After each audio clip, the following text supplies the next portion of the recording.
Hello readers by eyes and by ears, this is Chen and welcome back to my channel. I hope you all have had an excellent day break because we are coming back to dive on in. And I mean, it's going to be a bit long today since there was a day in between.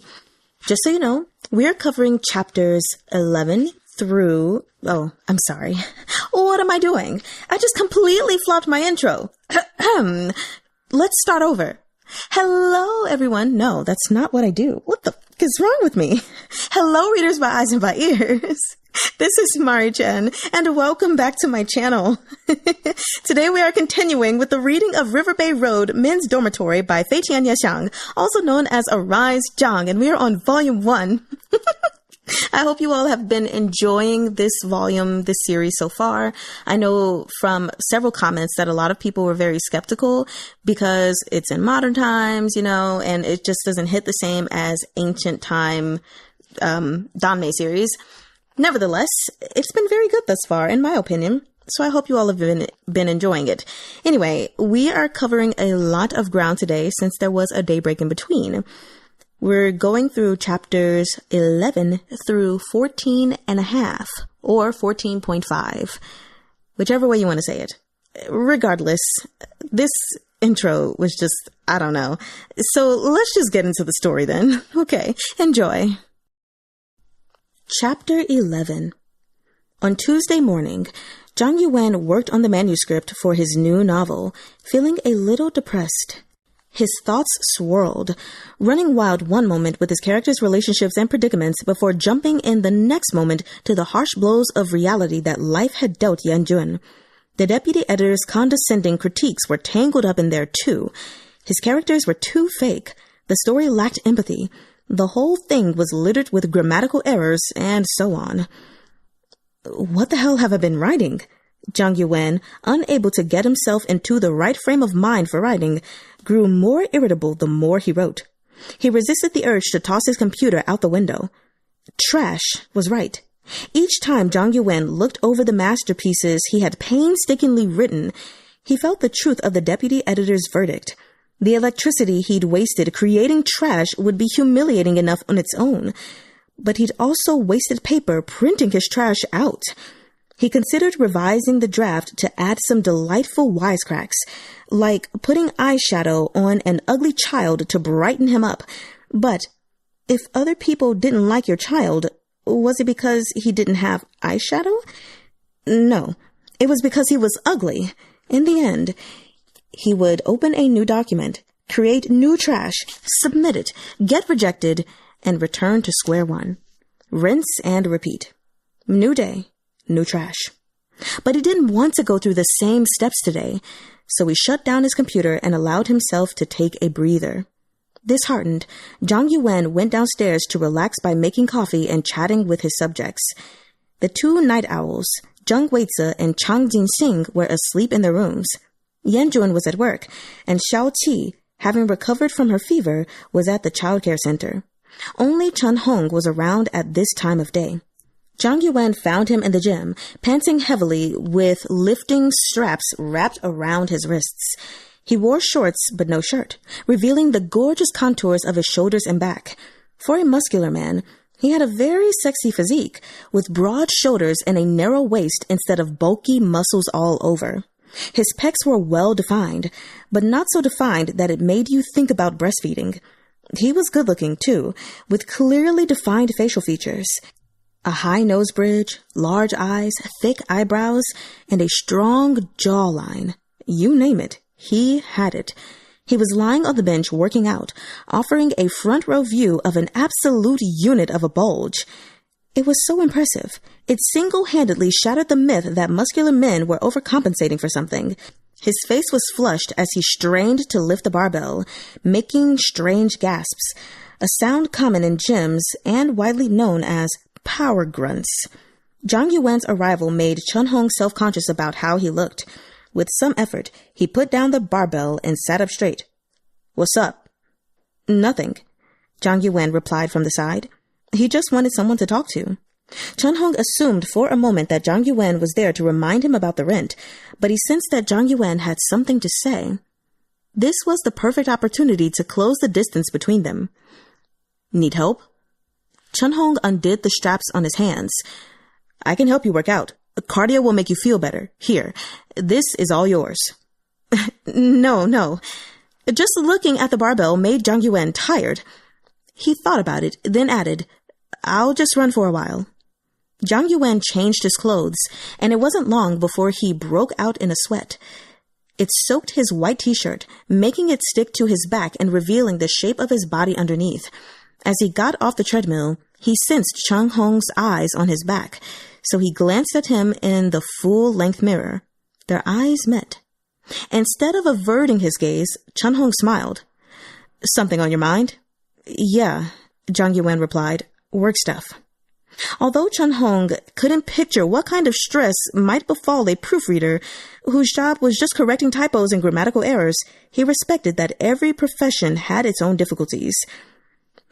That's how it goes. Those who fail to plan ahead find themselves beset by worries closer at hand. True.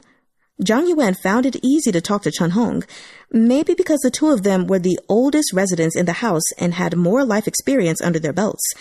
They could understand each other without having to spell everything out in words. It felt good to have rapport right from the beginning. You're always holed up at home, Changhong said. He'd noticed that Zhang Yuwen didn't seem to have any friends and that, week after week, he only went out on Tuesdays. Life becomes monotonous when there's only so much to do or look forward to. You should try to widen your social circle. Yeah, Zhang Yuwen lamented. It's just that it gets tough at work sometimes. No matter how hard I try, I can't do it well, and that makes me want to fight with it. There's no job in this world that can be mastered with effort alone. Even with the barbell, you can't just use brute force, Changhong said. But sometimes you have to remember that other people's opinions aren't everything. Besides, you don't seem like the type to care what other people think. That was true. But now that he'd switched careers from director to writer, Zhang Yuwen was a rookie again. Even the slightest criticism from an editor could make him doubt himself. But feedback is important for fitness, isn't it? He asked. Of course. You can get injured if you train indiscriminately. That isn't necessarily true about everything in life, though. This statement was so broad as to be meaningless, but Zhang Yuwen understood what Changhong meant. Changhong smiled at him again. To me, only two kinds of opinions matter, the investors and the customers. Zhang Yuwen nodded. Changhong was like an older brother the way he eased Zhang Yuwen's irritability. Or maybe it was just the cardio. Either way, he felt a lot better. You want to go out for a stroll? Changhong asked. It's a beautiful day out there. Zhang Yuwen thought about it and looked down at his phone. Okay, thanks, Hongge. Changhong was actually asking Zhang Yuwen to come out for a stroll with him, but it flew right over Zhang Yuwen's head. Zhang Yuwen went to shower. To a certain extent, Changhong's words had inspired him, and he felt like he should show his manuscript to other people and hear the reader's opinions. But who? Zhang Yuwen didn't want to go looking for that frivolous childhood friend of his. What are you doing? Zhang Yuwen messaged Suh-chun. His reply was instantaneous. At the office getting ready to head out for a meeting later. Why? They'd been keeping in touch for a while by now. After they parted ways at the gathering that day, they got to know each other and chatted about marksmanship. As it turned out, they both enjoyed playing first-person shooter games like Delta Force and Call of Duty, and they'd both played a lot of them before. Gaming brought them closer together. Suh-chun had even asked Zhang Yuwen out to the arcade once, but he was busy with work and only had spare time to unwind on Saturdays. As it happened, Zhang Yuwen had dinner plans with his tenants that Saturday, so he didn't go. Suh-chun never probed into Zhang Yuwen's private life. In fact, he'd never even asked if Zhang Yuwen had a girlfriend or whether he was married. Their conversations occasionally revealed a tacit agreement between them that real life was boring and only games could save them. It was this kind of mutual understanding that Zhang Yuwen liked. They'd become friends through games, so they only chatted about games and refrained from prying into each other's professions or family backgrounds while their friendship was so new. Zhang Yuwen understood Suh-chun's boredom and even suspected he might be married. That was what happened with his childhood friend, Liang Zhang. Now that he was married, he had very little time to himself, and he often fielded criticism for the hobbies he cherished in his youth. Even drinking a cola got him chastised by his family. Straight guys like these desperately needed friends who had nothing to do with their present lives. Friends to whom they could call out longingly. Come play with me. There would be no boundaries crossed. The idea would never even occur to Zhang Yuwen. Every day, when Zhang Yuwen set about creating his trash, he logged into the instant messaging software on his computer. If he was using a computer at work, Suh-chun did the same. They became the most frequent online contact on each other's list. Occasionally, they made small talk or shared new links, and just like that, they gradually grew familiar. Zhang Yuwen. Nice weather today. Suh-chun. A shame I'm here wasting time on work instead. Zhang Yuwen dried his hair and asked, Where are you going for your meeting? Suh-chun. Nearby. Jiangnan. Zhang Yuwen. Want to have lunch together? They settled on a place to meet. Zhang Yuwen called for a ride to get there. It was the first time in a weekend that he'd stepped out of the house to hang out with someone. He always felt like he was on similar terms with Suh-chun, but now that he thought of it, this would only be their second meeting. From chatting with him, Zhang Yuwen had gotten the sense that Suh-chun was either the boss or the second in command of a company small enough that some matters had to be handled by Suh-chun himself. Suh-chun was standing outside a street food stall with a number tag in hand, waiting for a table. Arriving late, Zhang Yuwen got to enjoy the fruit of Suh-chun's labor without lining up himself. It was a workday, and though the weather was cold, the place was noisy and crowded. Suh-chun wore a suit that made him look like a completely different person from the angler Zhang Yuwen had met in the open country. Zhang Yuwen almost missed him when he was looking around for him.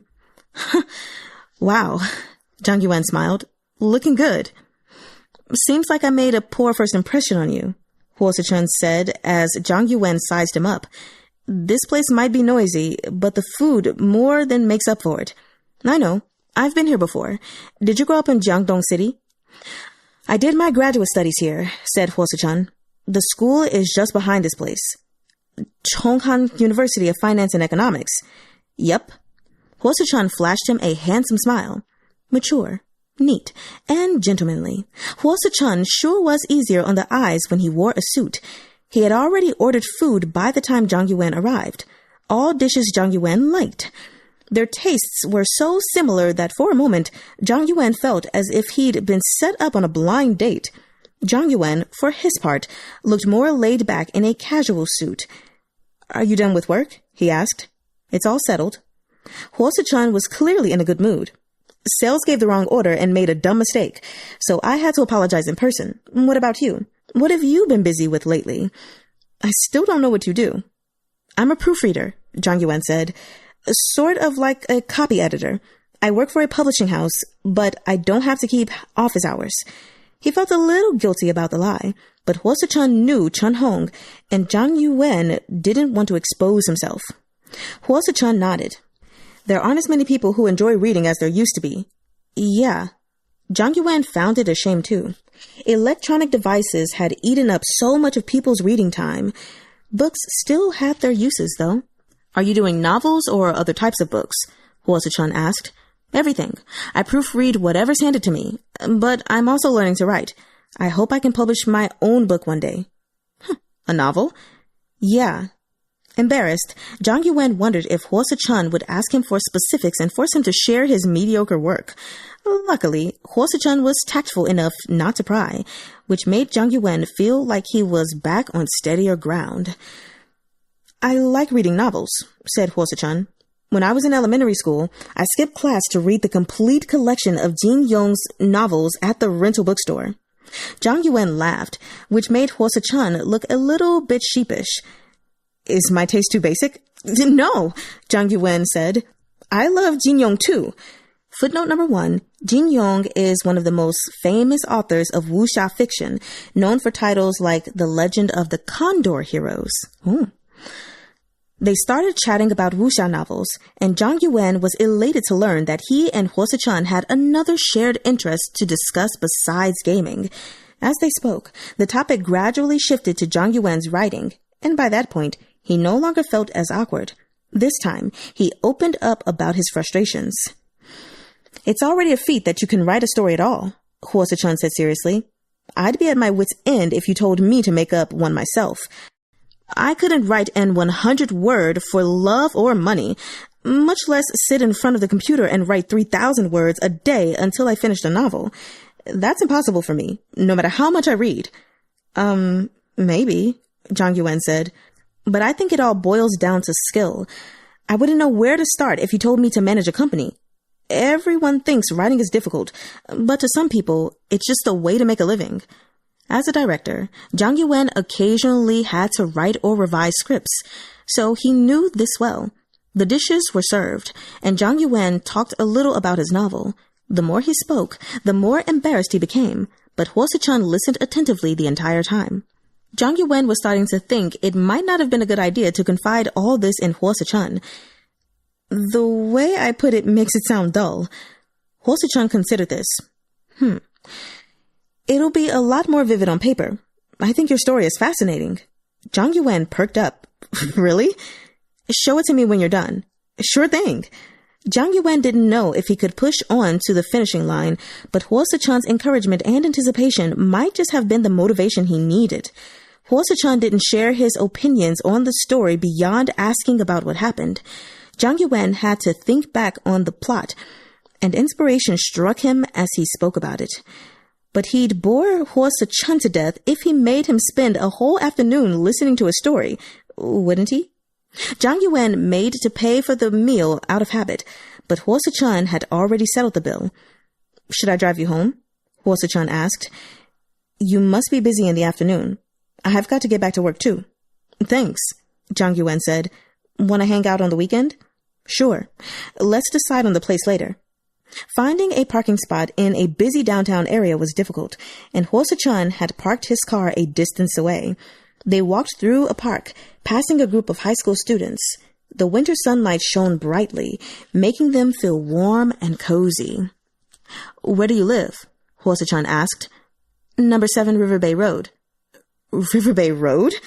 Suh-chun sounded surprised. Yeah, Zhang Yuwen said, equally surprised. They got into the car. Didn't Chahng tell you? Nope.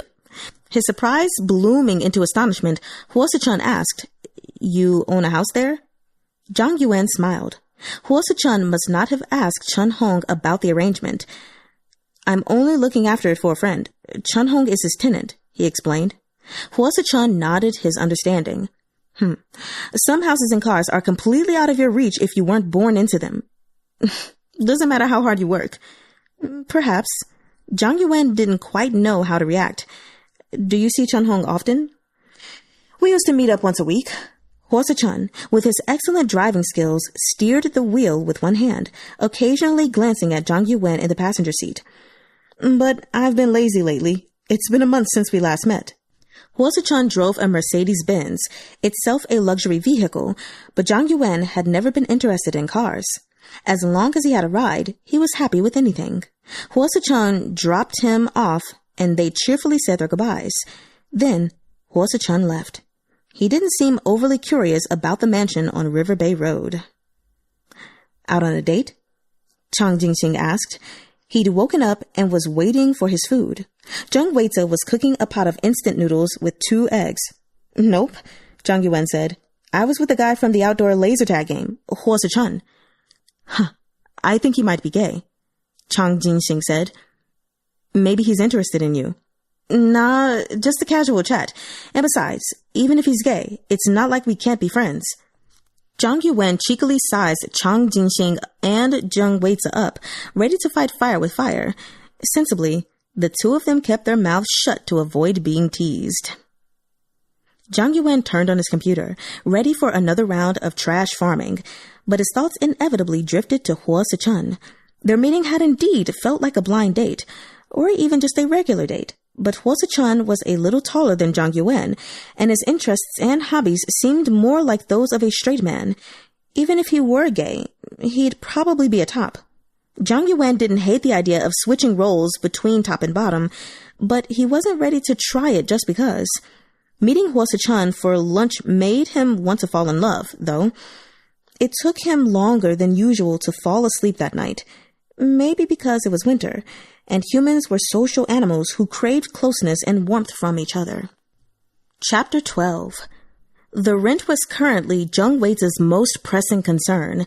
He tried various methods of begging for money in his live streams, but none of them worked.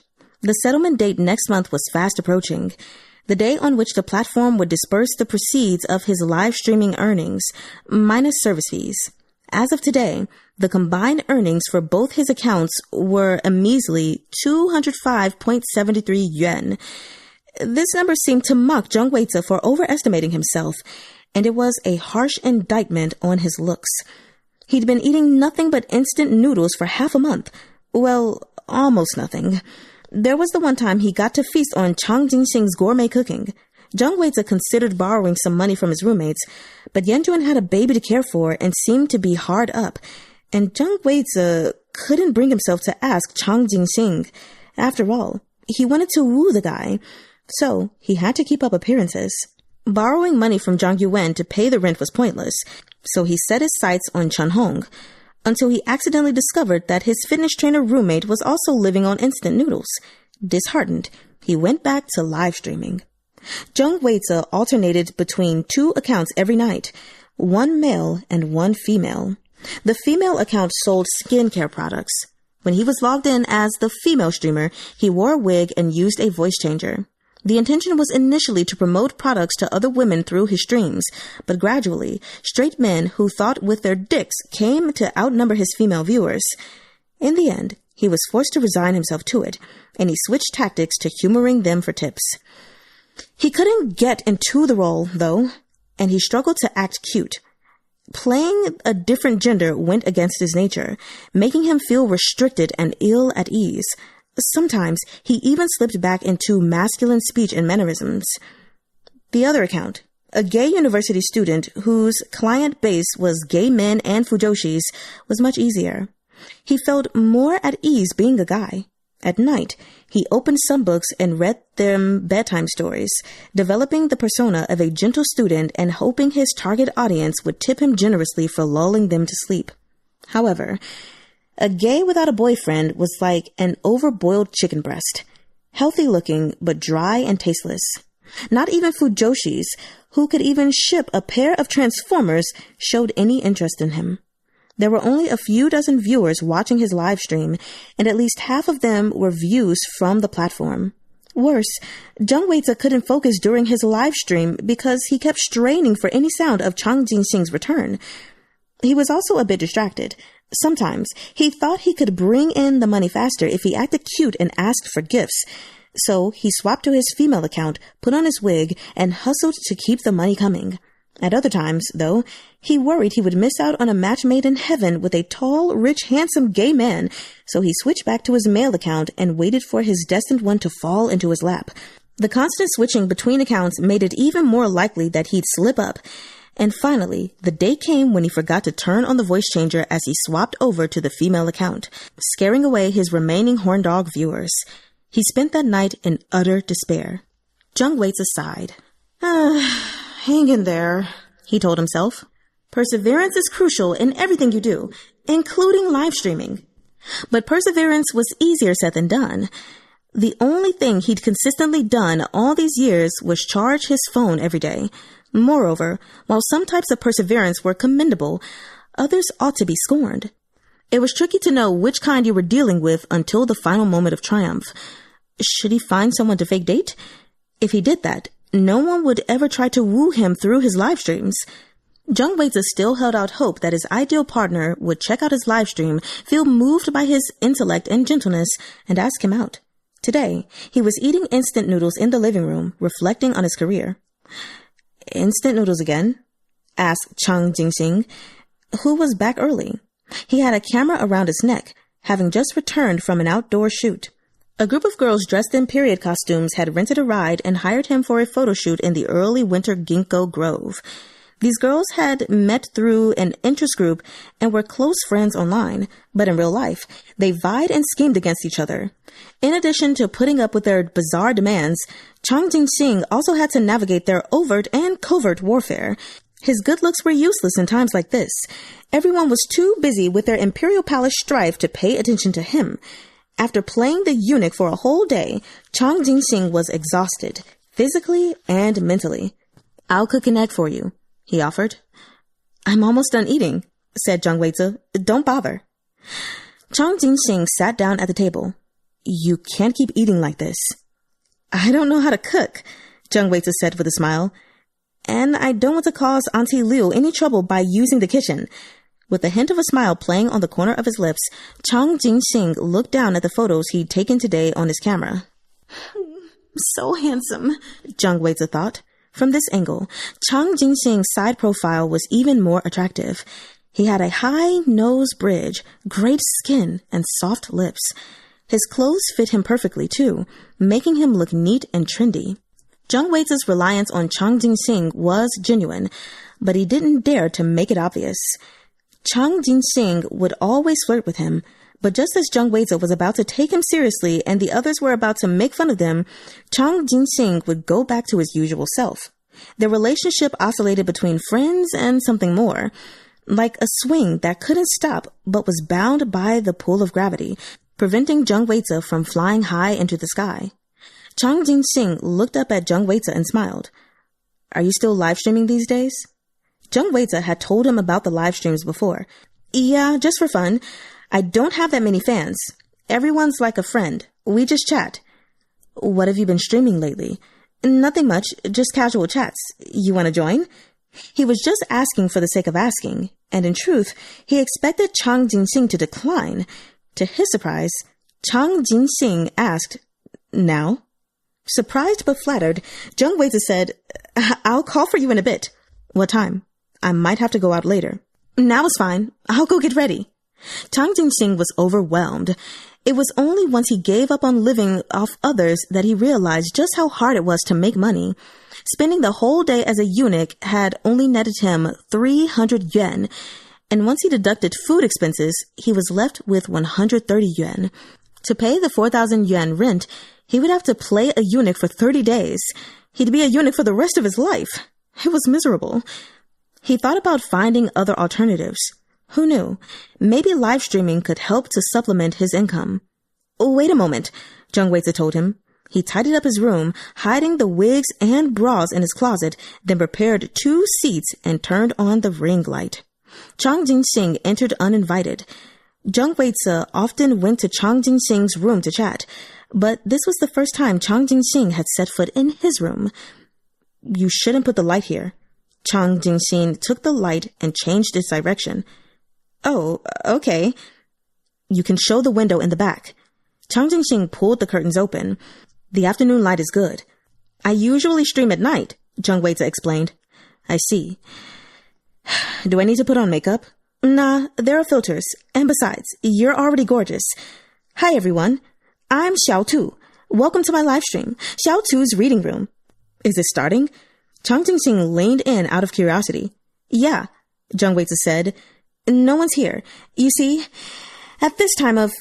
But no sooner did he say these words than viewers began to come online.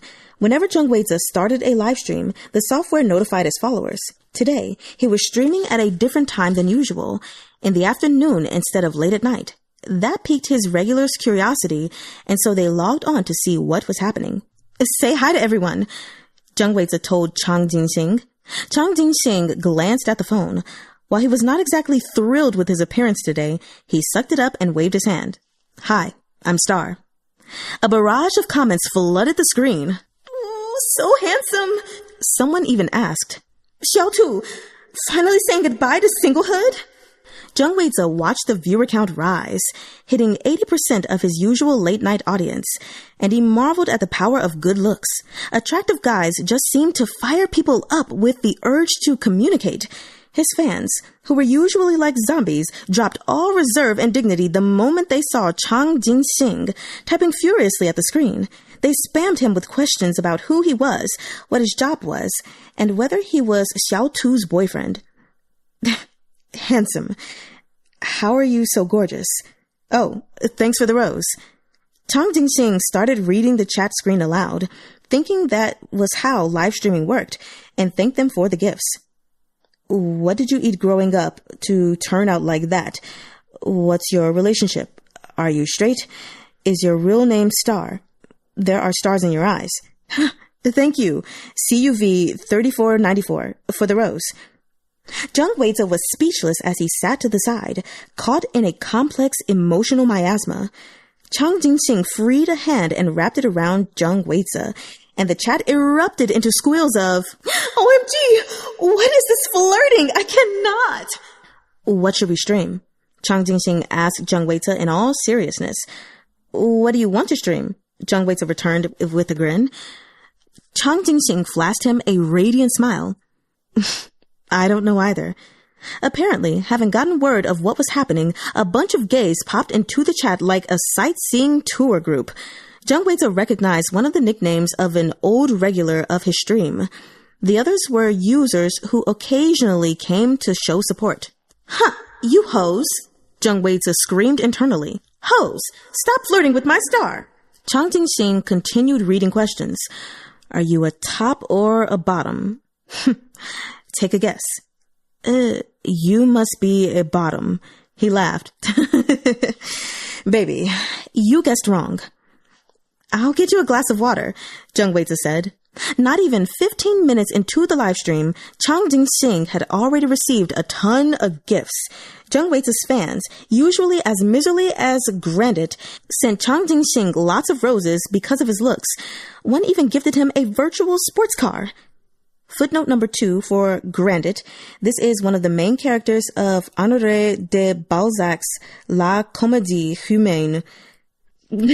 Sorry if I said that wrong.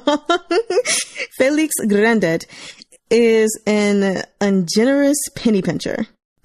When Jung Weize sat back down, Chang Jinxing was saying, many thanks for the sports car, baby.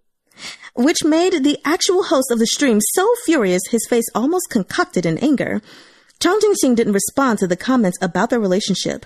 When Jung Weize handed him water, someone commented, Wow, these two are definitely a couple. Struck by a brainwave, Jung Weize wrapped his arm around Chang Jinxing's neck from behind, leaning against his back, the way he usually took liberty with Chang Jinxing, and looked into the camera alongside him. Chang Jinxing appeared as if he was used to this, and the duo received even more roses. Calculating how many tips he'd raked in, Jung Weize wondered if he should call it a day, like a lottery winner who instinctively scurried away after claiming their prize. But Chang Jinxing kept interacting with the fans with a smile on his face. People often complimented his looks, but it was rare that they did it to his face. It was different on the internet, though. Everyone spoke frankly, no one held back, and they did so in packs, which inflated Chang Jinxing's vanity. The viewer count rose from 200 to 2,000. The sudden influx of gawkers told Jung Weize that he must have made it to the trending list and was now featured on the app's homepage. What could be better than this sudden rise to the top? His popularity was still soaring, and the messages came in so fast Chang Jinxing couldn't even read them. What should I perform for everyone? Chang Jinxing had been streaming for nearly an hour, and he was starting to feel dizzy.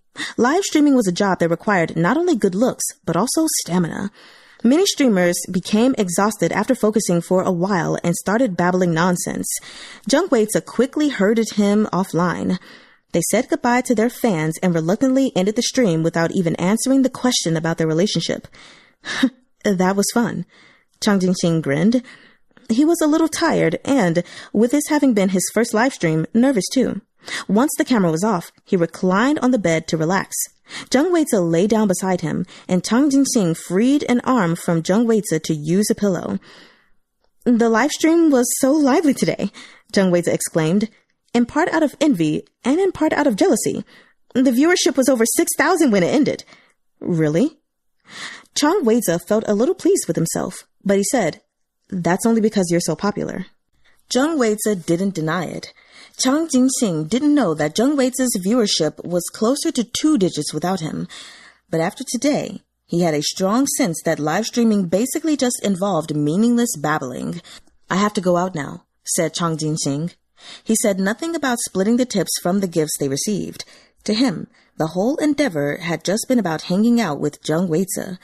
In that moment, Zhang Weize was certain he really had fallen for him. "Okay," Zhang Weize said. "You gonna be back for dinner?" "Nah, I've got plans with a friend. Bye." This conversation could so easily have been an exchange between a couple. It made Zhang Weize feel like they really were one. Then, Chang Jinxing pinched Zhang Weize on the cheek, got up, and left. Zhang Weize lay on the bed and stared blankly at the ceiling, feeling melancholic. For a while, when they were just starting the live stream, he really saw Chang Jinxing as his lover. He'd boldly hugged Chang Jinxing, which Chang Jinxing was gracious enough to allow, and they touched each other frequently, petting heads and holding hands like a couple. These suggestive gestures made Zhang Weize's heart flutter until the broadcast ended, and he returned to reality. Zhang Weize wistfully pulled up his earnings page and promptly sprang to his feet. 4,200 yuan? He was shocked. They had earned 4,200 yuan from the live stream. His hand trembled as he clicked the button to withdraw his earnings, but he received a final sum of only 3,000 yuan in his account, which was still 700 yuan short of the rent. He cursed those unscrupulous capitalists. At least he was one step closer to rent, though. All he had to do was ask Chang Jinxing to do another live stream, and he'd be able to pay the next month's rent. Maybe he could even pay off the debt of his credit cards, which he'd racked up paying off other bills. But Zhang Weize didn't want to ask Chang Jinxing to do another shipping live stream. He didn't want Chang Jinxing to feel like he was being used to boost Zhang Weize's popularity. He knew now that he was in love with Chang Jinxing, and if he wanted to confess his feelings, he would have to maintain equality between them, or at least the appearance of it. If Chang Jinxing were his boyfriend, Zhang Weize could pull him into the live stream whenever he wanted. He wavered for a while, then ordered takeout for dinner and got ready for a second round of streaming. When he went online again, even more gawkers and fans showed up to ogle the handsome star, only to be disappointed when only Zhang Weize materialized. When they saw him reading a book like a monk reciting scriptures, they cyberbullied him and dispersed. Zhang Weize was none too pleased, but he had to grit his teeth and bear it. Disgruntled with lecherous fans who made impertinent remarks about the man of his dreams, he ended the stream early and switched to his female account. When all was said and done, most fans were unlikely to unfollow, so his follower count still increased by the thousands, an order of magnitude more people than before. While it wasn't precisely accurate to say that his popularity skyrocketed with it, at least he now had a glimmer of hope. Streaming with Chang Jinxing made Zhang Weize realize that he might be able to save the situation another way. Thus, he set his sights on Chahng as his next target. He could do a fan service stream where he got someone to service his fans by having Chahng appear in a gym tank. What? Chahng looked utterly bewildered.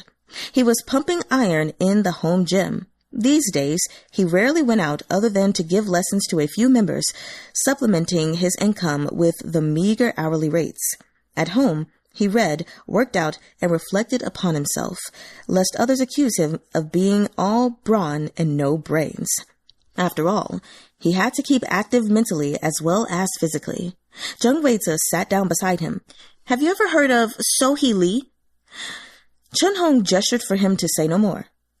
How many followers does your channel have? Over 20,000? Zhang Weize said. In truth, he'd only had a few thousand until last night. More than half of the current number were horned dogs Chang Jinxing had lured over the day before. Hearing this gave Chahng a start. Over 20,000? That many? Zhang Weize didn't dare tell him that they were mostly ghost followers. He came to Chahng intending to do a knowledge-sharing session and a casual chat with the fans. Chun-hong didn't even need to think about it. He agreed at once. Chun-hong had tried shooting short videos on Douyin and TikTok to promote his classes, hoping to sell some lessons online. But few people went to the gym these days, much less took online classes. He was clueless when it came to short videos and streaming platforms, and had no idea that the key to boosting traffic was to shed his clothes. The more skin he showed, the more views he'd get. He couldn't cast aside his pride, either, and the videos he filmed in all seriousness raked in only a few dozen to 100, tops. Now that Jung Weize had offered him a generous opportunity, he readily agreed. That night, he changed his clothes and joined Jung Weize's channel as a special guest. Chun-hong's appearance elicited a chorus of catcalls. Jung Weize wanted to play up the bromance with Chun-hong, but that turned out to not be feasible. The juxtaposition of a delicate bottom wrapping his arms around the neck of a muscular man under an array of touch-up and face-slimming effects wouldn't be as cute as Jung Weize had thought. It might even make people uncomfortable. Jung Weize said, "This is... Hi, everyone. I'm Labrador." What? Knowing the trick was to cutesify everything, Chun-hong gave himself a stage name. "You can call me Lab." Jung Weize renamed the channel Xiao Tu and Lab. According to Jung Weize's script, they would start by playing up the romance in bromance and wait for their online popularity to soar before Chun-hong started dishing out tips on physique.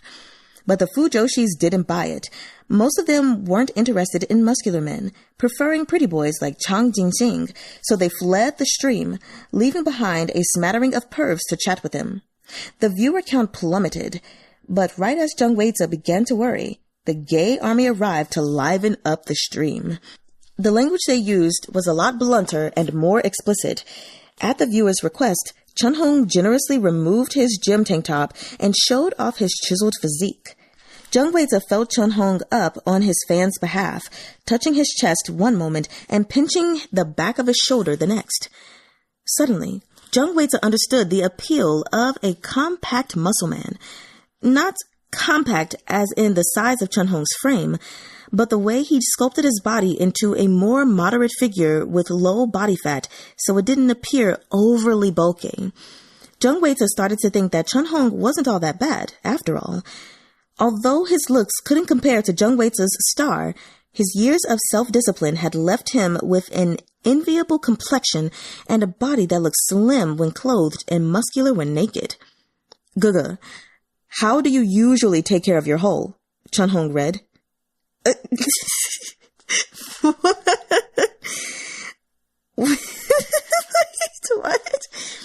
Oh, it's a comment. Okay. Oh, gosh. Well, honey, Guga don't need to do that. Jung Weize mouthed a reminder to him that he didn't need to read every comment, especially not the obscene ones. Lonely gays flooded the live stream in the middle of the night to flirt with Chun-hong. Slang and anatomical references flew across the screen, along with obscene comments and abbreviations. Yet there were no gifts. At first, Jung Weize occasionally prompted them to send gifts to demonstrate their support for the skin show, but eventually he gave up. "Wanna give you a prostate massage. Guga's boobies. Like a woman's boobs. What should I eat to grow bigger tits? Your dick." Chun-hong skipped several comments before picking a normal one. "How do you maintain such a good figure?" "Well, it's important to stabilize your metabolism if you want to keep your figure. Having the appropriate muscle can increase your body's energy consumption," he explained with such earnestness that Jung Weize's heart ached a little. At the end, Chun-hong picked up the white sign he'd prepared and placed it before the camera. "Here's my contact info on the messaging app. You can add me for consultations, and feel free to follow my personal page. I regularly share fitness tips there." Please do follow Labrador," Jung Weize chimed in. "Where did you find so many handsome guys?" Chun-hong read. "Huh? Lil Tramp?" "That was for me," Jung Weize explained as he clicked the button on the interface to post the link to Chun-hong's personal page. Chun-hong rose again to get some water. His pants were pulled low over his hips, revealing his beautiful Apollo's belt and finally winning a wave of gifts for Zhang Weize. "All right, it's almost 2, Zhang Weize said. "Sleep early, everyone. Good night." He blew them a kiss and ended the live stream. It was now the dead of night. It was raining in Jiangbei. Dressed in thick pajamas, Zhang Weize was tired and sleepy. Chahng went to the dining room and retrieved his fitness meal from the refrigerator. They both had yet to eat dinner. Zhang Weize poured hot water into his cup of instant noodles. "We got 700 yen in gifts. I'll split it with you." No, Chahng said. "No need. I still haven't thanked you for helping me get more followers." Zhang Weize insisted, but Chahng turned him down and pointed upstairs, telling him to say no more lest he wake up the others. "In that case, I'll treat you to a meal someday," Zhang Weize whispered. "Sure." Chahng smiled and checked his personal page on his phone. Based on the boost in his follower count, it seemed Zhang Weize's recommendation was working. Waiting for his instant noodles, Zhang Weize said in hushed tones, "Some of my followers can be pretty abrasive in their language. Sorry. Don't take it personally." "It's nothing." Chahng was almost 30 years old, 9 years Zhang Weize's senior. He understood the realities of the world they lived in and the desires that lurked deep in many people's hearts. He was also no stranger to seeing people hurt others because of those desires. He didn't take it to heart. "You must encounter more toxicity online than I do. It's just that you're young and tend to get fixated." Zhang Weize smiled at Chahng. "I was definitely bothered by the verbal abuse when I first started live streaming, but I'm all good now." During the stream, there had been a few times when Chahng had noticed Zhang Weize clearly wanted to lash out, but did his best to hold back. He reached out and patted Zhang Weize on the head. "There were a lot of times when I thought I was used to it too, but then a comment or two would leave me feeling terrible, even if I was in a good mood all day. It would totally ruin my night." They both fell silent. Then, still smiling, Zhang Weize peeled back the foil lid of his instant noodles and added, "You know, when I was in school, the boys in my class always bullied me, calling me a sissy." "They were just jerks," Chahng said. "Don't dwell on those memories. They'll get their comeuppance." "Yeah," Zhang Weize said absently. "They threw my books into the toilet and even put my leftovers in my desk. My health wasn't very good, so I was slow during our runs, and they'd surround me and shout, 'Preparing for sissy launch, 360-degree spin,' and stuff like that." Even Zhang Weize found it funny now. He laughed. Chahng didn't laugh, though. "If I were there, I would have beaten them to death," he said seriously. "People who bully others are scum." He'd never been the victim of bullying before and never participated in it himself. He was the kind of person who'd stepped in when he saw a pack of kids taunting cats and dogs, pulling them away and telling them to not bully the weak. His physique gave him a natural sense of justice and responsibility. Zhang Weize dug into his noodles, and they both went quiet for a while. Zhang Weize's tears fell soundlessly into the noodle cup. Chahng remembered the day when, on returning home, he'd seen Yuwen crying while hugging Zhang Yuwen. He felt he had to comfort Zhang Weize too, so he went over to his side and gently wrapped his arms around him. Zhang Weize leaned his head against him, sobbing softly. His tears soaked through Chahng's flimsy gym tank top, revealing the alluring contours of his abdominal muscles. "His abs are so sexy," Zhang Weize thought as he cried. He wanted so badly to find a boyfriend and pour all his woes out to him. Chapter 13. Zhang Yuwen could sense that something had happened between Zhang Weize, Chahng, and Chang Jinxing. There was a subtle improvement in their relationships.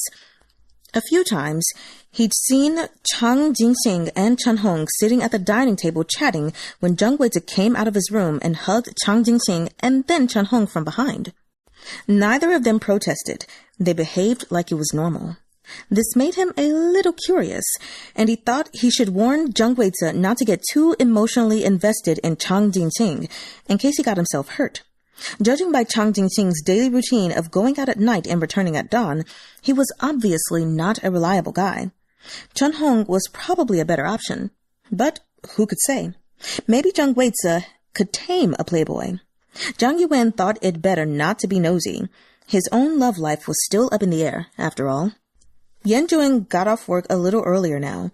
He no longer let Xiao-chee have her meals at the childcare center. Instead, he would pick up a bento set from a convenience store, buy some vegetables and chicken to prepare meals in the kitchen, and feed Xiao-chee baby food. Every tenant was careful to keep the common areas clean out of fear that they wouldn't deserve such a wonderful house otherwise. Zhang Yuwen managed to catch a glimpse of their rooms when number 7 Riverbay Road carried out a thorough cleanup of the house on Tuesday. Chang Jinxing's room was still the same as it had been when he moved in. Yanjuan's was neat and tidy despite the baby staying with him. Chunhong's was slightly decorated with an additional bookshelf filled with books on self-help and success. Meanwhile, Jung Weize's resembled a messy dog kennel. But after the house cleaning, Jung Weize called Zhang Yuwen to his room and surprised him into silence by handing him the month's rent. "This is all I have on hand," Jung Weize whispered. "I'll pay you the remaining 2 months' rent and the deposit next month, okay?" Zhang Yuwen said nothing. After a while, Jung Weize added, "I lent a classmate some money. He'll pay me back next month." Zhang Yuwen didn't have an opinion on the rent, but if the others were to find out that Jung Weize was paying his rent in installments, they would probably decry him for playing favorites. After nearly a month of observation, Zhang Yuwen had discovered Jung Weize never attended classes, even though he claimed to be a university student. In fact, he hardly went out. If the kettle he needed to boil water hadn't been out in the kitchen, he might never have left the room at all. Zhang Yuwen was beginning to have his doubts about Jung Weize. "Then tidy up your room," Zhang Yuwen said. "It's too messy." Sure. Jung Weize promptly picked up the pile of clothes on the chair and shoved them into the closet, stunning Zhang Yuwen speechless. That was how Jung Weize became the second tenant to pay the rent, albeit not in full. Chahng had been on the go lately, offering classes to members, and he managed to scrape together enough money off the rent without touching his savings. Chang Jinxing was the only one left, but Zhang Yuwen didn't plan to push him for it. Chahng was in a good mood now his rent was paid. "Let's hang out this week?" "Okay." Jung Weize wouldn't miss a chance to have fun, even though his pockets were practically empty. "What about Yanjuan?" "Hey, Yanjuan!" Chunhong called out. Yanjuan was in the living room, accompanying Xiao-chee as she tried walking without support. Usually, he treated their conversation as background noise and paid attention only when Zhang Yuwen was speaking. At the mention of his name, he looked up. "When?" "Saturday," Chunhong said. "That okay for you?" "Where to?" "How about hiking?" "Huh?" Jung Weize blurted out. "Hiking? When it's so cold?" Yanjuan looked at Xiao-chee hesitantly. "You need some time for yourself," Chunhong said. "If Xiao-chee could talk, she'd tell you to go have fun every now and then." After a moment's consideration, Yanjuan agreed. "You're right." Xiao-chee had recently made some friends at the childcare center and often babbled with them through the bars of their cribs. Taking her to the childcare center for one day on Saturday was probably fine. "What about Jinxing?" Yanjuan asked. "Still in bed?" "He'll go for sure," said Chunhong. "I'll tell him later. Should we stay overnight? I know a campsite. We can rent tents there, and dinner is provided too." Everyone unanimously opposed this suggestion. Only a lunatic would abandon the comfort of home to brave the elements of the mountain. Just then, Zhang Yuwen came downstairs to make coffee. Chunhong told him about his idea, but Zhang Yuwen said, "I'll skip this week. You guys have fun." "Do you have something on?" Chunhong asked.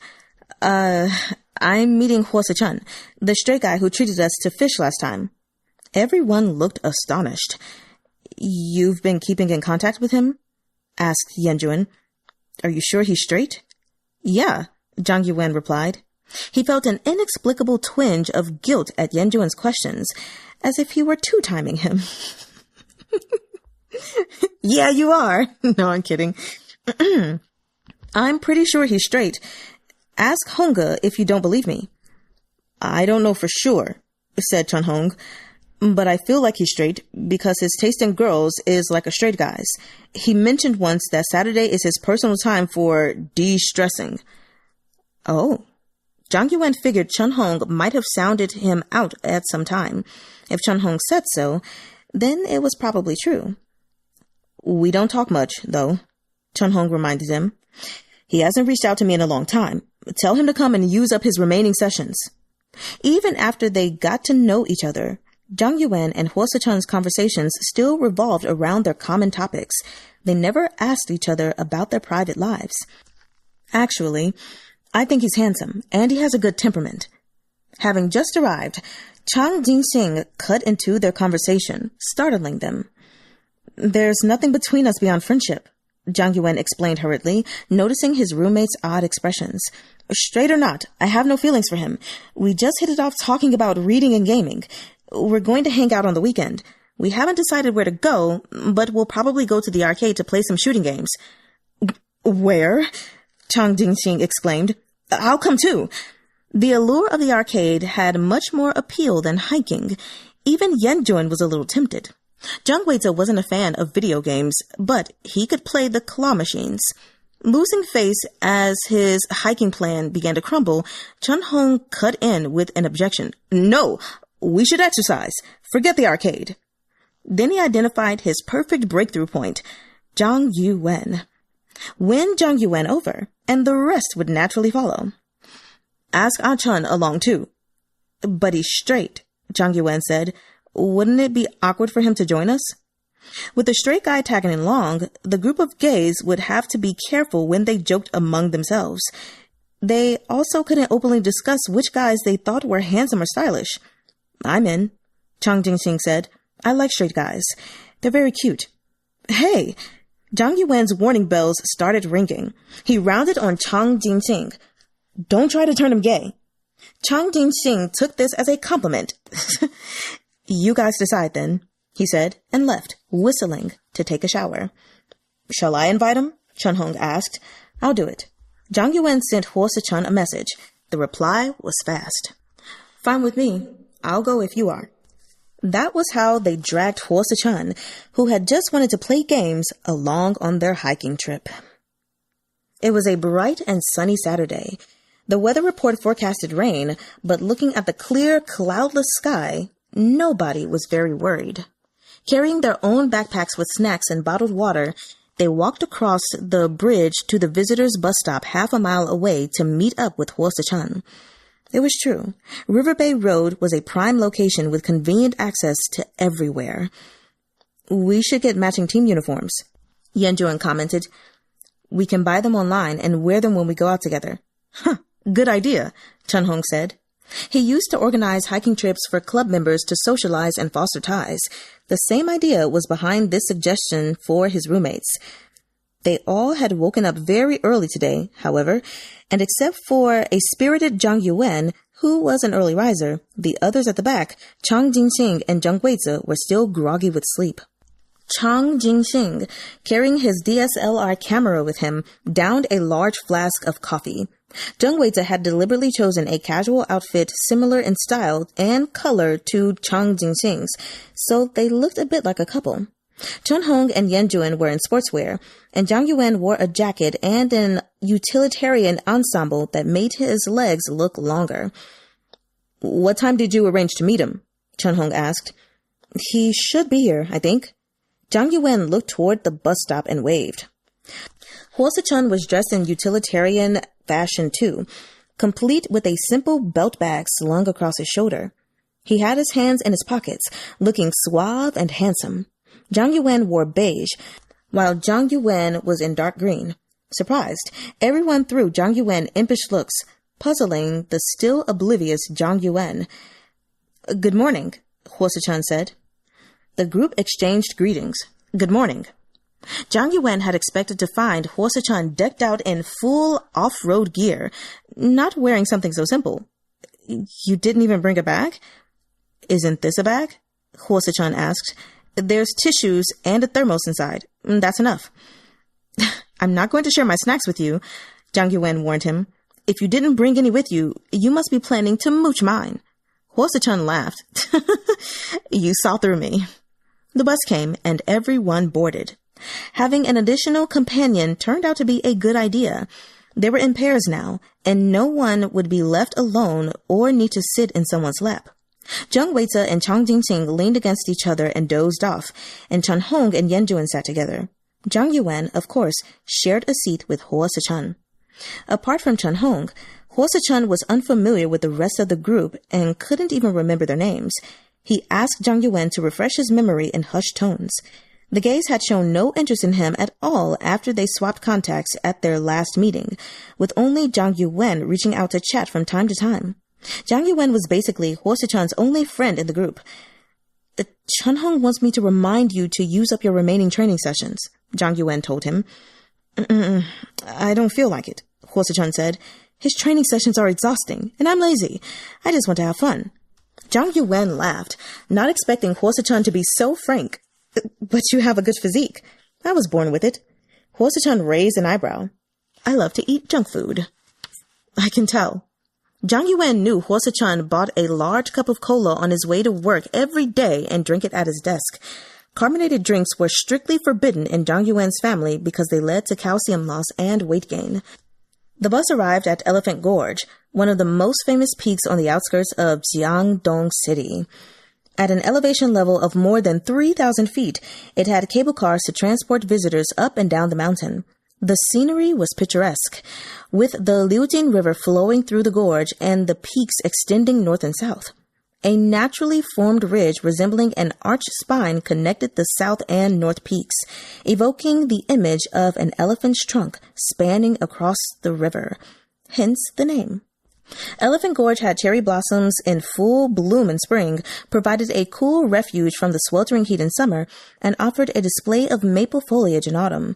It bustled with activity 3 seasons a year. Only this time of year, when the first snow of winter had yet to fall, and the view offered only monotonous dark green pine trees and no snowscape, was a rare tourist off-season. Brr, so cold, Chang Jinxing exclaimed exaggeratedly. He had slept for almost an hour on the bus, and the blast of cold wind that greeted him as he disembarked made him shiver even harder. Jung Weize, meanwhile, seemed to be dazed by the frigid cold. Start moving and you'll warm up, Chahng told them. Let's go, said Zhang Yuwen. The group started hiking up the mountain at a leisurely pace.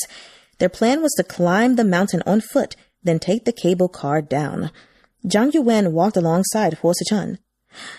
So you don't usually exercise? He asked. I play 2 soccer games a month with my university classmates from Jiangbei Athletics Hall, Suh-chun said. Not only did Suh-chun enjoy playing and watching soccer, he also liked soccer video games. He had to be straight. Most gay men didn't like intense competitive contact sports like basketball and soccer. The ones who liked sports tended to prefer badminton or swimming. When are the matches? Zhang Yuwen asked casually. What position do you play? Sometimes defender, sometimes goalkeeper, Suh-chun said, depending on whether the goalkeeper pissed his wife off the night before. Zhang Yuwen laughed. He wanted to follow up and ask if Suh-chun had a girlfriend or a wife, but that was a question that concerned his private life, so he prudently decided not to pursue the topic. Suh-chun had learned discretion from his time in the business world. Since Zhang Yuwen didn't ask him about his personal life, he refrained from asking any personal questions in turn. When, on occasion, Zhang Yuwen did inadvertently ask Suh-chun something personal, Suh-chun took the opportunity to do the same. Zhang Yuwen and Suh-chun walked ahead of the others, chatting as they went. Zhang Yuwen couldn't ignore Suh-chun. He had invited him, after all, and besides, chatting with him was comfortable. Zhang Yuwen didn't have to keep guessing at what he was thinking. Let me carry your backpack, Suh-chun said to Zhang Yuwen when they reached a rest stop. The others, trailing behind them, were nowhere in sight. I'm not tired. I know, but if I carry it for you, you won't be able to refuse me when I ask for your snacks later. Zhang Yuwen burst out laughing and handed him the backpack. Suh-chun lifted it effortlessly. It wasn't all that heavy. They sat at the rest stop and waited for the others. A group of female university students arrived, panting and sweating. They looked to be about 18 or 19 years old and probably from the same dorm. They took off their jackets and stood in front of the rest stop in their sweaters, fanning themselves. Where's the restroom? A girl asked her roommate. Suh-chun answered. Follow this path down. There's an entry sign at the rear entrance. The girls laughed, and even Zhang Yuwen, who was in the middle of drinking from his flask, almost spewed the water out. Flabbergasted, but realizing he hadn't made himself clear, Suh-chun said, "I mean, there's a signpost directing you to the restroom." The girl who had asked the question hurried, blushing, down the path. Zhang Yuwen teased Suh-chun, who said nothing. When the girl returned, the group continued on their way, and Suh-chun's gaze followed one of them. "She's pretty," Zhang Yuwen commented. Suh-chun came back to his senses. "She reminds me of my senior from university," he said. "Oh." Zhang Yuwen nodded, his suspicions confirmed. "Are you married?" Suh-chun asked suddenly. "Nope, I'm single. I broke up with my ex a year ago, and I haven't dated since." "Why not?" "Too poor," Zhang Yuwen said simply. "Plus, I'm staying at a friend's place. I can't let the person I like live under someone else's roof, can I?" "Having rich friends is enviable, but it can also make you insecure," Suh-chun observed. Zhang Yuwen smiled. "You're right, but the rich don't mind at all. Ultimately, it's all in our own heads." "Everyone has pride," said Suh-chun. At last, the others caught up to them. Chun-hong and Yan-juan appeared normal. Yan-juan wore an outdoor jacket that was zipped up to his neck. He wasn't sweating much and looked to be in good spirits.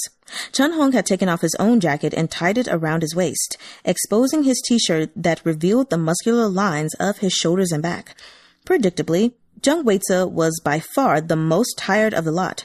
He held Jinxing's hand and kept stopping and looking up every 3 steps. "How much further?" Weize asked. "Almost there," Zhang Yuwen said, perking up. 20 more minutes. "Let me rest for a while," Weize pleaded, seeing that Zhang Yuwen and Suh-chun were ready to continue with their hike. "We just got here." "You guys go on ahead," Jinxing said. "We'll catch up soon." "It's okay. I was thinking about taking a break too," Yan-juan said. Zhang Yuwen felt sheepish. They had walked too fast and left his roommates behind. He adjusted his plans and walked with them. Hiking was like a journey of life. While everyone set off together, some might speed up without realizing it, while others gradually fell behind until they dropped out of sight entirely.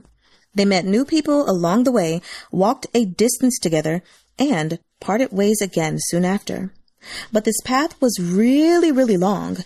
They'd chosen the North Peak, which rarely had many visitors. The plank road was not only narrow and precipitous, but also steep. By 11 in the morning, even Zhang Yuwen was feeling tired and had to stop for the occasional break. Jinxing had his DSLR hung around his neck. Carrying both his backpack and Weize's, he stood high up on the horizontal steps to take photos of everyone, and especially to document his roommates at their most wretched moments. "Enough already," said Yan-juan. Jinxing laughed. He'd shown himself to be boyfriend material today, carrying the bags and even taking care of Weize, who could barely move. Weize repeated the question he had asked the most today. "How much further?" "Almost there," Zhang Yuwen said. 20 more minutes. Weize realized he'd been had. "That's what you said an hour ago." "It's really 20 more minutes this time," Zhang Yuwen said, serious as anything. People could rarely tell when he was lying with a straight face. All he had to do was look them directly in the eye with an innocent expression. It was impossible not to believe him. "What if we don't get there in 20 minutes?" Weize asked. "Then the ball's in your court," Zhang Yuwen said with a smile. "You'll do anything I ask?" "Sure, go wild. But you can't dawdle on purpose." "Fine, let's go." Not that Weize had anything to lose. This was a zero-cost deal. Zhang Yuwen knew Weize wouldn't make any unreasonable demands. In fact, he remembered the day he went hiking with his ex. They'd had the exact same conversation, right down to the punctuation. His ex, like Weize, had also been too exhausted to move, and Zhang Yuwen had coaxed him all the way up. Did all bottoms think the same? Even the flirtatious atmosphere was similar. They were indeed only 20 minutes from the lunch break rest stop. Zhang Yuwen was sure he could win this time, but after his ex made the same bet, he'd whined and dawdled for the rest of the journey. Dragging it out to 22 minutes, Zhang Yuwen was forced to admit defeat. Then, his ex made his demand. "I want to top you once." Okay. A bet was a bet, so Zhang Yuwen accepted. Anyway, pleasure in the bedroom was all about spicing things up, and to Zhang Yuwen, who still loved him very much at that time, it was no big deal to let his partner top him occasionally. As long as they were in love, he could go with anything. Of course, when they finally reached the summit, the hotel was cold and damp, and his ex was half dead from exhaustion. Zhang Yuwen promised him he could take a rain check, but they broke up not long after, and his ex never did get to top him. This left Zhang Yuwen with the sense that he owed it to himself to bottom at least once. Now, hiking with his roommates, Zhang Yuwen found that he missed his ex a lot. He never thought his ex had let him down, and anyway, it didn't matter who let down whom. They were together for 4 years, and he still had feelings for him. If only he were here. If his ex had been here, Zhang Yuwen thought, he'd act like Chang Jinxing. Zhang Yuwen would carry both their backpacks as they dawdled behind the rest of the group, listening to his ex gripe.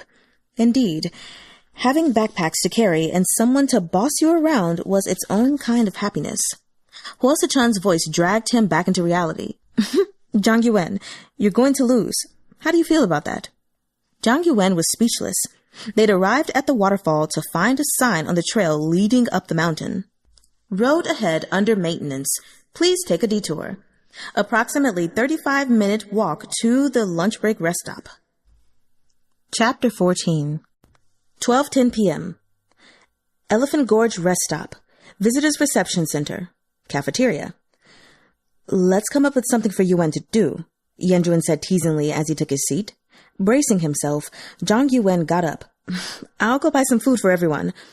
This was usually a restaurant where you could order stir-fried dishes, but since there were few customers in early winter and the roads were undergoing repairs, it had been converted into a cafeteria.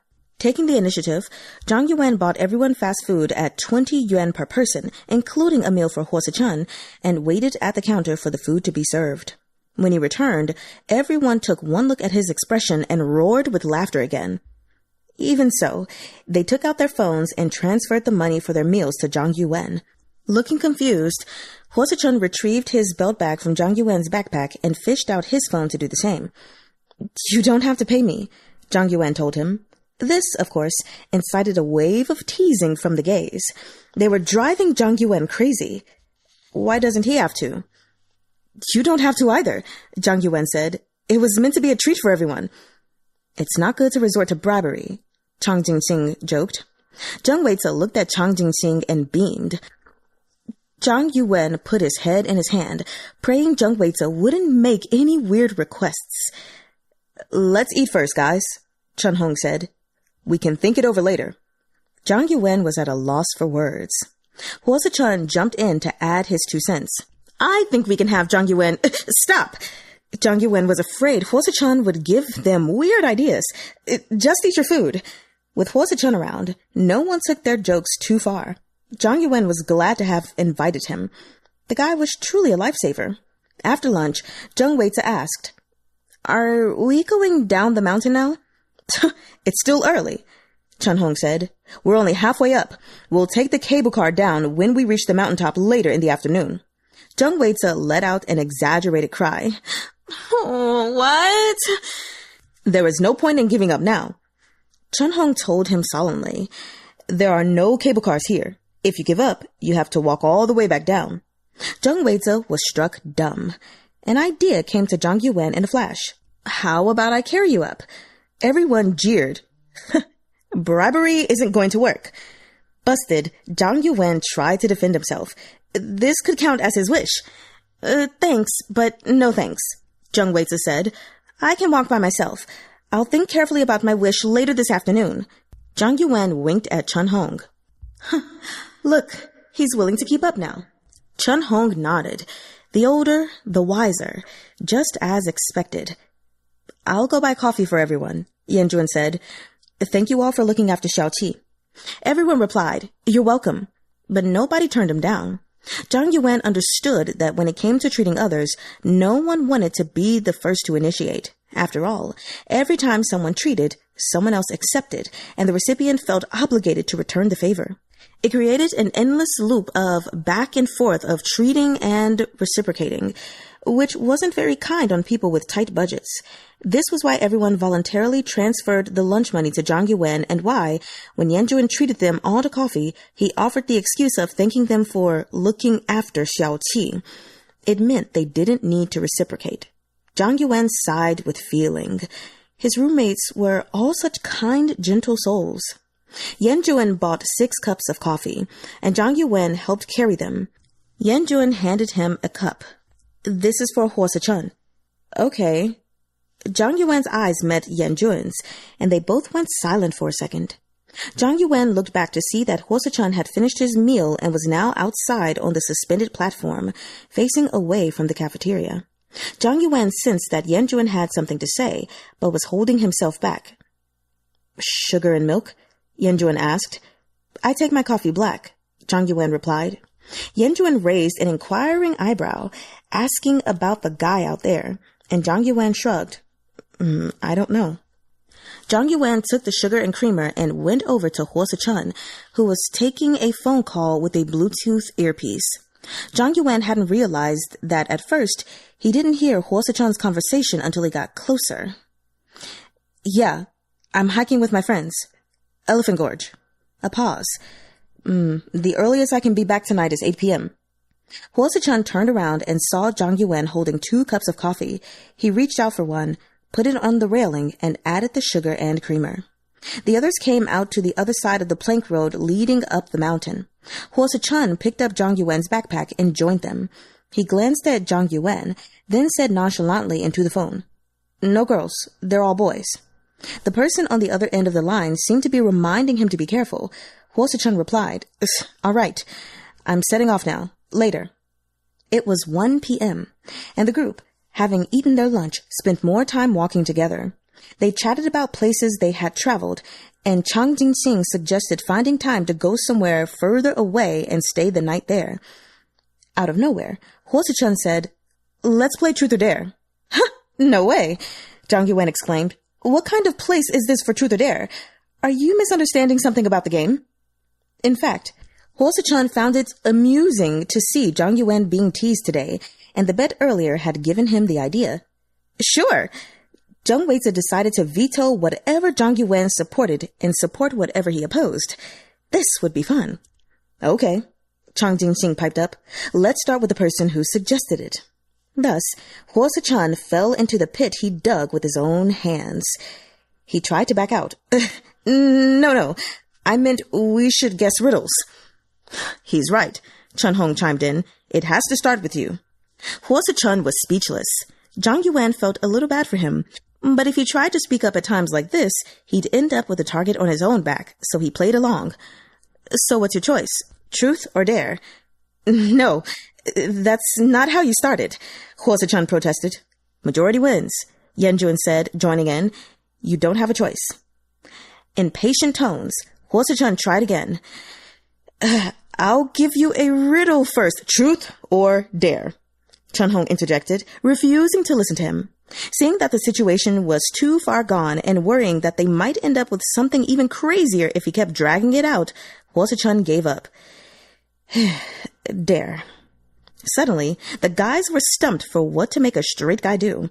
Seeing his chance, Zhang Yuwen chose a dare that was embarrassing but not too humiliating. "Do a flip." "What?" Suh-chun was baffled. Consummate tricksters. They all golded him. "Can't do it?" "Then choose something else." Suh-chun nearly fell into their trap, but snapped to his senses at the last moment. I'll do it. But how do I do a flip?" "How can you not know?" Yuwen said. "Like this." He took a running start and did a perfect round-off backflip, executing it beautifully and with robust form. Damn! Everyone was dumbstruck. The flip had even exposed Yuwen's tanned abs. "You have training?" Chahng asked. "No," Yuwen said expressionlessly to the sound of applause. "You must have," Chahng said. "Did you used to do high jumps?" Yuwen redirected Chun-hong's attention to Suh-chun, refusing to let him escape his task. Left with no choice, Suh-chun took off his belt pack, ran a few steps, and did a front flip. It wasn't as beautifully executed as Yuwen's, and he almost crashed into the railing. Zhang Yuwen's face paled. Careful! Suh-chun barely managed to make it through the dare. All right, Jinxing said. You can give us a riddle now. Suh-chun gave Zhang Yuwen a brain teaser, but Zhang Yuwen couldn't solve it. Oh no, now I have to do two things. You can choose truth too, Yuwen reminded him sympathetically. I think I'll choose dare, Zhang Yuwen said. Guys, please give me a quick one. Everyone talked it over for a while, and they eventually settled on having Zhang Yuwen do a flip in front of the girls who were coming up the mountain trail behind them. This left Zhang Yuwen speechless, but he never objected when it came to truth or dare. They waited until another pair of hikers came along. Then Zhang Yuwen successfully completed his dare, dying of embarrassment all the while. As he returned to the group, Zhang Yuwen went on a rampage. Who's next? He turned to Jinxing, the one who'd come up with this whole awful idea. You! True to his expectations, Jinxing didn't manage to figure out Zhang Yuwen's riddle. I choose truth, he said magnanimously. Is there someone you like right now? Weize asked. Jinxing looked at Weize. Such an easy question. You sure you don't want to choose another one? Chahng had noticed the fleeting expression on Jinxing's face. Nah, this is it, he said. Tell him to answer it. Jinxing didn't say a word. Confused as to what was happening, Suh-chun looked to Zhang Yuwen. Zhang Yuwen didn't offer any explanation, however, so Suh-chun didn't probe further. This turn of events surprised Zhang Yuwen. Maybe something really was going on between those two? But to Jinxing, this was nothing new. He averted his gaze. No. He's lying! It was clear to everyone this was a deliberate move meant for them to notice. Exposed, Jinxing changed his tune. Oh, well then, yes, I do. Weize's heart jumped to his throat. Give us a name, he said, but Zhang Yuwen flashed him a signal with his eyes. Don't be foolish. Suh-chun is here. And are you sure you want to ask a question like that in the middle of a plank road? Jinxing glanced at Weize with a smile before looking away. That's another question. That's so cunning of you, Yuwen remarked. I said no, Jinxing said, grinning. But you guys said I was lying. He put his hand on Weize's shoulder and continued walking. Just give up already, Weize, Zhang Yuwen thought. You and your star are in completely different leagues. They left the patch and started crossing the huge bridge of Elephant Gorge. It was 2 p.m., and this was where the scenery was the prettiest. Jinxing took a tripod from his backpack and shot a group picture, putting a temporary pause to their game of truth or dare. Weize stood in the center, with Jinxing and Chahng on his left and Yuwen, Zhang Yuwen, and Suh-chun to his right. Weize continued to pester Jinxing about his truth even after they crossed the bridge. Zhang Yuwen thought it over, then led Suh-chun ahead a little. Is there a rule in your dorm that prohibits dating? Suh-chun asked. He sounded puzzled. Oh, no. Zhang Yuwen was quick to improvise. Anyone in a relationship will be fleeced into treating everyone to a feast. Oh, Suh-chun got it now. He glanced back at Jinxing. By this point, Weize was clinging to him. Zhang Yuwen figured that Suh-chun probably didn't suspect a thing and merely saw Weize as an adorable teen. If he keeps changing girlfriends, Zhang Yuwen continued, he'll have to keep treating us. Suh-chun turned back and smiled at Zhang Yuwen. He certainly has the looks for it. Let's keep playing truth or dare, Weize shouted from afar. You two stop walking so fast. Zhang Yuwen wanted to howl in despair. Let's not. Suh-chun, on the other hand, found it amusing. Everyone stopped and took out the snacks in their backpacks. Oh, finally, Suh-chun said. Let me see what goods you've got in there. Zhang Yuwen laughed. You've been eyeing them for a while, huh? He found it interesting that Suh-chun had been thinking about his snacks all this time. It kind of made him seem like a child. Jinxing called on Chahng for the riddle, but it didn't take Chahng long to figure it out. For the first time since the start of the game, someone had cracked one of the nonsensical brain teasers, and thus Chun-hong's bizarre brain won the day. Yan-jun, Chun-hong pointed, his target clear. I can't guess anything, Yan-jun said. Don't bother with the riddle. I choose dare. Just tell me what you want me to do. Ah! Weize exclaimed. Monkey! A monkey was looking at them quizzically from the branch of a tree, interrupting their game. Can we feed it? Better not, Zhang Yuwen warned him. The last time he was here, he saw monkeys attacking the visitors. No words could ever describe that sight. The color drained from Chun-hong's face. Pack up and leave now. Quick, don't provoke them. If you get scratched, you'll need to get rabies shots. The monkey ran off not long thereafter. There wasn't much for the monkeys to eat in the wild come winter, and there were few visitors to feed them, so they scavenged. Everyone thought they were out of the proverbial woods when the first monkey left, but before long, it returned with reinforcements. Zhang Yuwen exclaimed in surprise. Tensing up, everyone packed their stuff and prepared to run. Drop the snacks. Let the monkeys have them, Chen-hong yelled. Chang Jinxing, whose camera was expensive, was the most anxious of the group. The monkeys jumped onto the guys, and utter mayhem broke out. No one wanted to be the first to run, because that would mean abandoning their friends to save their own skin. Even WAY-zuh only ran a few steps before he felt compelled to turn back and save the others. Watch out for the big one, Suh-chun warned them, but a small monkey jumped onto his belt bag. Zhang Yuwen hurried over to give him a hand, and even more monkeys swarmed the pair of them. Then a loud crack rang out. Yan-jun was whipping his jacket around like a weapon, scaring two monkeys away. Suh-chun shielded Zhang Yuwen, swinging his belt bag to drive the beasts away. Chen-hong, for his part, was nearly knocked over by the monkeys. Meanwhile, Chang Jinxing covered Weize as they fled. But he hadn't gotten more than 30 feet away when his occupational disease acted up, and he went into overdrive, clicking away on his camera. Why are you still taking photos? Go already! Zhang Yuwen took off his jacket and threw it to Chang Jinxing, who used it to protect the camera. The group finally managed to beat a hasty retreat. Everyone was panting hard by the time they neared the mountaintop and took a break at the rest stop to regroup. Did anyone get scratched? Asked Suh-chun, still worried. Zhang Yuwen, come here and let me have a look. Zhang Yuwen didn't know if he'd been scratched by the monkeys or if he'd scraped himself against the wooden railing while he ran away. The side of his ribcage burned painfully. You'll need to get a shot if you were scratched, said Chen-hong. Zhang Yuwen lifted his t-shirt, revealing the fair skin and muscles of his abdomen. The side of his waist had been chafed red.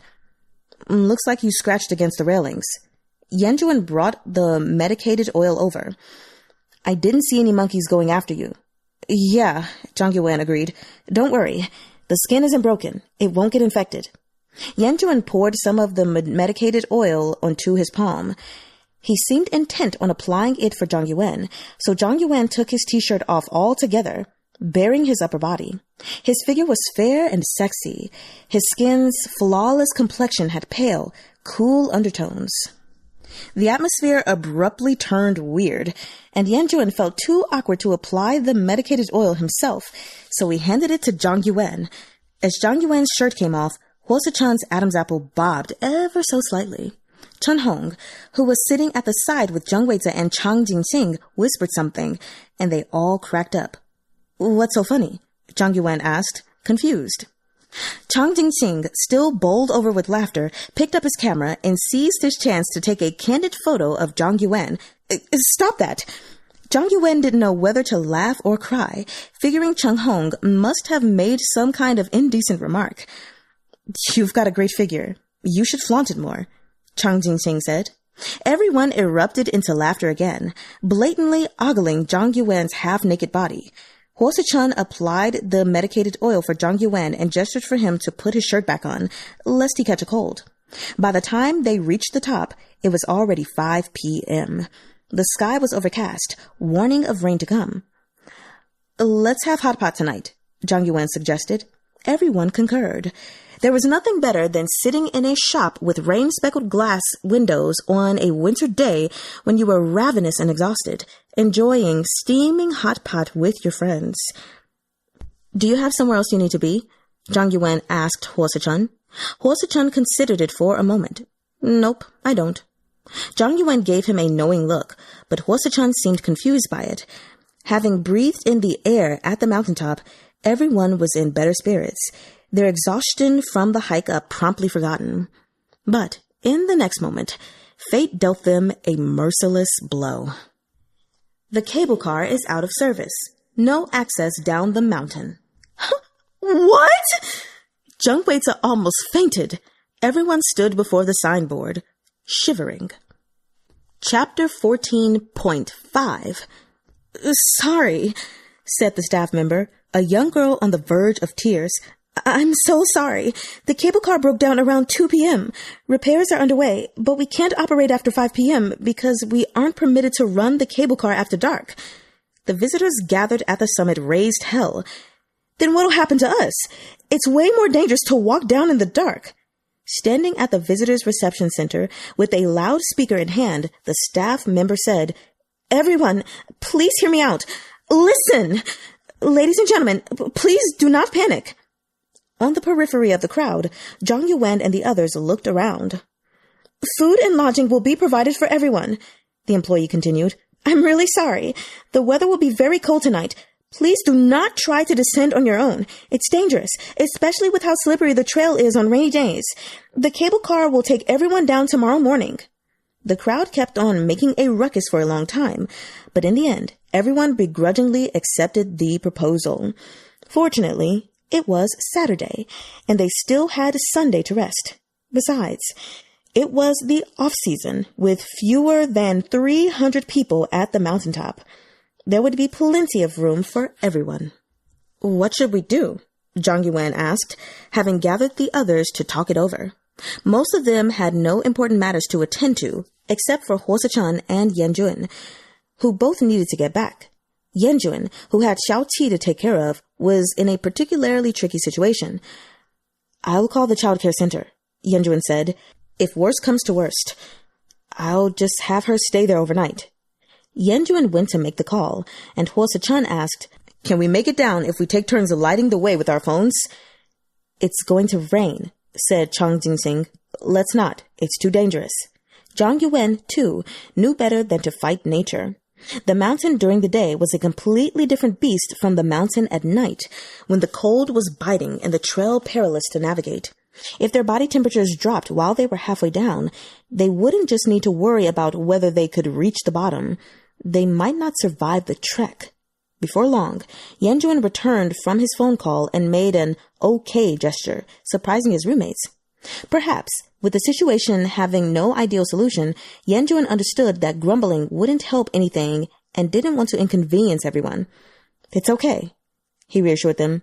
It's not Xiao-qi's first time spending the night at the childcare center. I'll video call her later.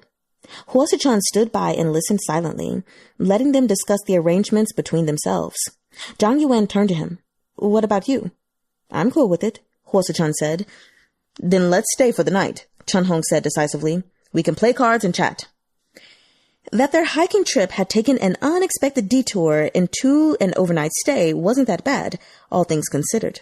Chahng, who had been screwed by fate more than his fair share of times, had developed the habit of giving in and enjoying the moment. At his words, the others gradually cheered up. In that case, we'll join the queue, said Zhang Yuwen. You guys go on ahead and find a place to rest and get a cup of hot milk tea. Sure, Chang Jinxing agreed readily. You guys go queue up. Us guys will take a break. That's settled then. Zhang Yuwen threw him a menacing look at this blatant bit of teasing. Suh-chun and Zhang Yuwen collected everyone's IDs and went to join the queue. There weren't many people ahead of them, and their turn came quickly. You really have nothing on at night? Zhang Yuwen asked as he accepted the hotel room keys and meal vouchers. Actually, I do, Suh-chun said, but it's nothing important. Can I share a room with you, though? Zhang Yuwen laughed and shot him a quizzical look, but when Suh-chun made a phone call gesture, he understood. Weize was resting in the visitors' cafeteria, all bundled up in Yan-jun's jacket, while Yan-jun himself stood by the railing and looked down at the scenery below. Zhang Yuwen asked the obvious question. How are we sharing rooms? Just as he expected, Jinxing and Weize took one room while Yuwen and Chahng shared another. Brace yourselves, Yuwen reminded them. The accommodations up here won't be great. They had 3 adjacent rooms, each with a large double bed. Weize, perking up at the prospect of sharing a bed with Jinxing, started fussing about the state of the room. Once they'd agreed on a time for dinner, he closed the door. Have you stayed here before? Suh-chun asked. Yep, with my ex. Yuwen touched the bed. It was icy cold. Since there was only one large bed, he'd have to sleep with this straight guy. He took off his jacket. You should keep it on, said Suh-chun. It's not very warm in here. He looked around and turned on the TV, but the picture wasn't clear, so he turned it off again. You can watch TV if you want. Yuwen wanted to change his clothes, but he hadn't brought an extra set with him. Fortunately, the hotel had toiletries. It's just my ADHD. I always have to check out everything I come across. Suh-chun fiddled with the air conditioner's remote control, but couldn't get any warm air out of it. Then he asked, What's that? There was a nasty heater set into the wall at the corner. If Suh-chun hadn't asked about it, they would have never found it. Like a wallflower at a party, it hid in a secluded corner, occasionally trying to liven up the atmosphere. Yuwen went over and touched it. It's even colder than I am.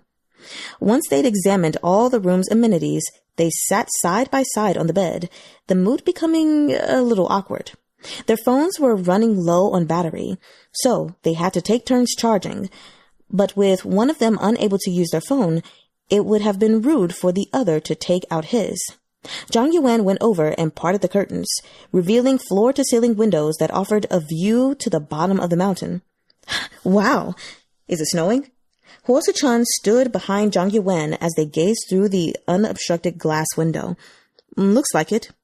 As Yuwen watched, the sky outside grew darker and darker until all he could see was Suh-chun's reflection on the glass. Their eyes met in the reflection, and they shared a smile. Yuwen, Suh-chun. Chahng knocked on the door. Dinner time. Coming, Yuwen replied. We need to ask for another blanket, Suh-chun reminded him. It was one thing to share a bed with Suh-chun, but sharing a blanket would have been really weird. Yuwen went to the front desk to ask for another blanket, then waited for the other guys to assemble. When he arrived, Weize looked so listless that Yuwen touched his forehead, concerned that he had fallen ill. You okay? Jinxing answered for him. He's hungry. He'll be fine once he's eaten. For dinner, the visitors' center provided individual self-serve hot pot. But there were so many visitors and families dispersed throughout the place that the seating arrangements were a mess, and it was impossible for the 6 of them to sit together. Spotting a single empty seat, Yuwen gave the others the paired seats. I don't care. I'm hungry too. I'm taking this seat. Off they went to find their own seats. Yuwen glanced at Suh-chun, who was looking at his phone as he ate at a table a short distance away. Chahng, Jinxing, Yanne, and Weize had much better luck and managed to get 4 seats together. Yuwen went to get his food and returned to find that the person behind him had left, and Yanne shifted into the seat next to him. Yuwen shot him an inquisitive look. I don't want to be a third wheel, so I brought my hot pot over here, Yanne explained, and Chahng keeps nagging about how this isn't healthy or that has too many calories. Yuwen laughed, and Yanne asked, What do you want to eat? I can get some meat for you if you want. No thanks. This meat is tougher than my great-aunt. Yanne roared with sudden, exaggerated laughter. Not far away, Suh-chun glanced at them. Yanne started a video call to Xiao-chee, who was drinking milk but paused when she saw Yanne. Papa! Look who's here. Yanne turned the camera to Yuwen.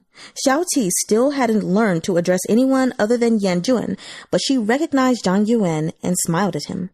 Yanne spoke to the caregiver at the childcare center next. They were already starting to put Xiao-chee to bed, so Yanne disconnected the call. That must have added to their workload, Yuwen remarked. They have full-time childcare services in case the parents have an emergency to attend to, Yanne said. I just have to pay for the additional service when it happens. I can't do this all the time, though. Yeah. Zhang Yuwen felt for Xiao-qi, but staying with Yan-juan was so much better for her than being sent to an orphanage. Yan-juan was doing everything he could to give her all the love he had to offer. Zhang Yuwen knew Yan-juan thought the same, so he offered him some comfort. You need to have your own life, too. Even if you only carve out little bits of it, you have to be in good frame of mind to care for her. Her emotions depend on yours. Yep, I've noticed that too, said Yan-juan. I can't take good care of her unless I take good care of myself. Yan-juan had sweated a lot during their hike, and he smelled slightly, but not unpleasantly, of sweat tinged with aggressive testosterone unique to athletic man. It reminded Zhang Yuwen of the flip he did earlier. Did you specialize in sports in school? Not exactly. I trained in high jump for a couple of years, but then my father passed away. So instead of going to university, I followed my brother's footsteps and joined the workforce, Yan-juan explained. Zhang Yuwen nodded. What about you? You've never mentioned your parents. They're divorced, and they have their own families now. My grandparents raised me, but they passed away while I was still in school. Yan-juan hummed in acknowledgement and picked out some food for Zhang Yuwen, who ate it. What did your grandparents do? Yan-juan asked. They were doctors. Sorry, should I not have? No, Zhang Yuwen said, amused. I've already eaten it, see? Let me get you some vegetables. I know children from doctor families are... Yan-juan trailed off. Not me, Zhang Yuwen assured him. Zhang Yuwen knew what Yan-juan wanted to say. It was true he rarely ate from someone else's bowl. He grew up in a household fastidious about cleanliness, after all, and they never ate food that had been in contact with someone else's utensils. Teasingly, Zhang Yuwen said, the hot pot would have killed the germs anyway, and prohibiting the sharing of food has no real significance other than psychological reassurance. Yan-juan laughed, with a look on his face like a shy high schooler's. No wonder you and Chahng have so much to talk about, Zhang Yuwen added. Yeah. Yan-juan reverted to his usual serious expression. He's a jock too, so we get along well. That wasn't all. Another thing Yan-juan and Chahng had in common was that they were more mature than the others, having first-hand experience of the hardship of making a living in this society. They could act as each other's dumping ground for negative energy, and also encourage each other from time to time. I guess I must come across as a boring person, Yan-juan said. Suh-chun came over, and they both looked up at him. I'm done eating, he told them. I'll go back to my room first. Zhang Yuwen was a little embarrassed about having left Suh-chun to eat alone. I'm almost done too. No, Suh-chun said hurriedly. It's fine. Take your time. Yan-juan waved goodbye to him, and Suh-chun patted them both on the shoulders before leaving. You just don't like to talk, Zhang Yuwen said, picking up the thread of their conversation. But you're a very gentle person once people get to know you better. I'm boring. You don't need to reassure me. Zhang Yuwen could tell that Yan-juan wanted to fit in with them, to joke around without holding back and burst into hearty laughter with everyone else, but he just couldn't find the right way into the conversation. Talking about work was dull and wasn't resonant with everyone. And Xiao-qi, well, it would be better not to overdo it. Everyone liked Xiao-qi, but they didn't necessarily want to listen to Yan-juan monologue about the art of parenting. Yan-juan rarely paid attention to the pop culture the rest of them were into, and when it came to joking, he just didn't have Zhang Yuwen's comedic timing, and things sometimes ended in awkward silence. But Zhang Yuwen could tell from the flip Yan-juan did earlier that he wanted to have fun with them. You're very cool, Zhang Yuwen said softly. You know, cool guys are very attractive. When I was a kid, I tried to act cool by not talking for several days. And then I was taken to the psychiatric ward for evaluation and ended up getting a beating. Yan-juan didn't quite know what to say. Let's go see the snow, Zhang Yuwen suggested. Having eaten their fill, they put on their jackets and went to the platform at the top of the mountain to take in the snowy field. Outside, the cold wind howled. It was really freezing out there. Are you cold? Yan-juan asked. Zhang Yuwen waved his hand. In truth, he was shivering from the chill, but it was bearable. Sleet swirled in the sky, the snowflakes yet to fully form. At the side of the platform was a wide and slippery marble surface. A thin layer of ice had formed on the ground. "You can ice skate here," Zhang Yuwen said. He stepped onto it and made a skating motion, and Zhang Yuwen followed behind him. "Be careful," Zhang Yuwen said. But just as the words left his mouth, he slipped. Yan Juan reached out to pull him up, but he was dragged down with Zhang Yuwen instead. Panicking, Zhang Yuwen tried to get up, and he ended up tripping Yan Juan a second time in the process. The others came outside. "Are you guys wrestling?" Zhang Weize asked. "Stop taking photos." Zhang Yuwen was mortified with all the visitors watching him, yet there was Chang Jinxing snapping away. "Why do you always have your camera?" asked Yan Juan. "I thought it was Suh-chun," Chen said from his position off to the side. Everyone was taking in the sorry sight they made, but no one came over to help. "Give us a hand here," Zhang Yuwen pleaded. At last, Yan Juan had almost made it to those steps. Then he slipped into a split, startling everyone for a moment. Then they broke into applause. Yan Juan was speechless. "Wow," Zhang Yuwen blurted out. "You're so flexible." Finally, reaching the edge of the ice, Yan Juan said, "Let's go back. It's too slippery here." He half-carried, half-dragged Zhang Yuwen to safety. With his pants and jacket soaked through, Zhang Yuwen fled to his room. He slipped and almost fell again as he went, eliciting another round of laughter. Back in the room, the extra blanket had already been delivered, and Suh-chun was on a call. He glanced at Zhang Yuwen, who made a beeline for the bathroom to take a shower. Vaguely, Zhang Yuwen heard Suh-chun saying, "The cable car won't resume operation until tomorrow morning." "Yeah." Probably explaining where he is to his girlfriend, Zhang Yuwen thought as he showered. "The water's freezing." It was so cold, in fact, that his teeth were chattering when he got out of the shower. He put his wet pants, jacket, and t-shirt on the miserable heater, which now had to shoulder more than it could take. Then he got into bed, wrapped himself in his blanket, and continued shivering. Suh-chun disconnected the call. Zhang Yuwen blurted out, "It's really too cold. Put this on." Suh-chun removed his jacket and handed it to him, before going to take a shower of his own. No need," Zhang Yuwen said. "Oh, well, if you insist. This feels so much better." He was naked apart from his underwear, but the jacket still retained some of Suh-chun's body heat, which was better than nothing and gave him some warmth in the freezing night. It even smelled a little like Suh-chun.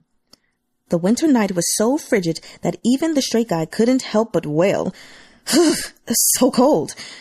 After his shower, Suh-chun put on a t-shirt, which was one layer more than what Zhang Yuwen was wearing. He tossed his pants aside and, just as Zhang Yuwen had done earlier, jumped into bed. Zhang Yuwen was just starting to feel warm and, fearing that Suh-chun would fight him for his blanket, he quickly motioned for Suh-chun to use his own.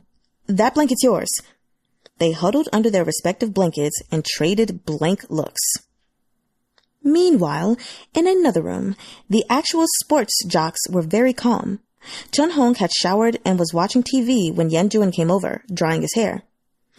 "Aren't you going to video call Xiao-chi?" Chahng asked. "I did," Yan Juan said. "She's already in bed." Then he sat on the bed to watch TV with Chahng. Chahng offered him the remote control. Yan Juan took it and surfed through a few channels before settling on a dating show. It was the kind of wacky entertainment show meant purely for killing time, and it was pretty attention-grabbing, so they each wrapped themselves in a blanket and leaned back against the headboard to watch. In the third room, Weize had his eyes on Chang Jinxing's phone, which was plugged into the charger and kept lighting up with notification alerts. He wanted to ask who kept messaging him, but it wasn't his place. Instead, he said, "Do you have something important going on?" "Nah, just friends," Chang Jinxing said dismissively. "Oh?" Weize tried to peek at his phone out of curiosity, but Chang Jinxing closed the chat screen, placed the phone on the bedside table, and patted him on the head. "Aren't you going to sleep? I thought you were tired." Chang Jinxing had recently found a way to make money by working as a personal photographer and acting as a temporary boyfriend for others online. In other words, still playing the eunuch. He rented himself out to girls, going shopping with them, carrying their bags, dining and chatting with them, and even helping them scout for places to take pretty photos they could post on social media. He earned a daily fee, and if he served them well, they'd even tip him. Apart from kissing and sex, Jinxing would fulfill almost any of their requests, although, to avoid gossip, he drew the line at appearing in their photos. Occasionally, he would hold their hands as a little treat. This business brought him quick cash, and it was easier than taking on a job from the studio, and he was less likely to be humiliated out of left field, too. After all, he was attractive, and even if customers had complaints about him, they tended to let it slide because of his good looks. He had repeat customers, too. One girl had purchased his services 3 times in a row, hoping to flirt with him and start a relationship. It couldn't be helped. He was too handsome. People tripped over themselves to fork out money for that face. After a week with these girls, though, Jinxing was a little fed up with it. To a bisexual, dating different genders was like eating different meals. Too much Western fare and you'd miss home-cooked food, but too much Chinese cuisine and you'd want to try steak. Right now, he just wanted to date a guy. He hadn't taken a job today, and several customers were asking him if he had time tomorrow or next week and if he had plans for Christmas. Jinxing thought that maybe his roommates would have something planned for the holiday. He wanted to join them. It'd be relaxing and enjoyable, but he was a little reluctant to miss the chance to make money. He'd already had enough money over the past half month for the first month's rent. If he kept working hard until the end of the year, he'd be able to cover his rent and food expenses.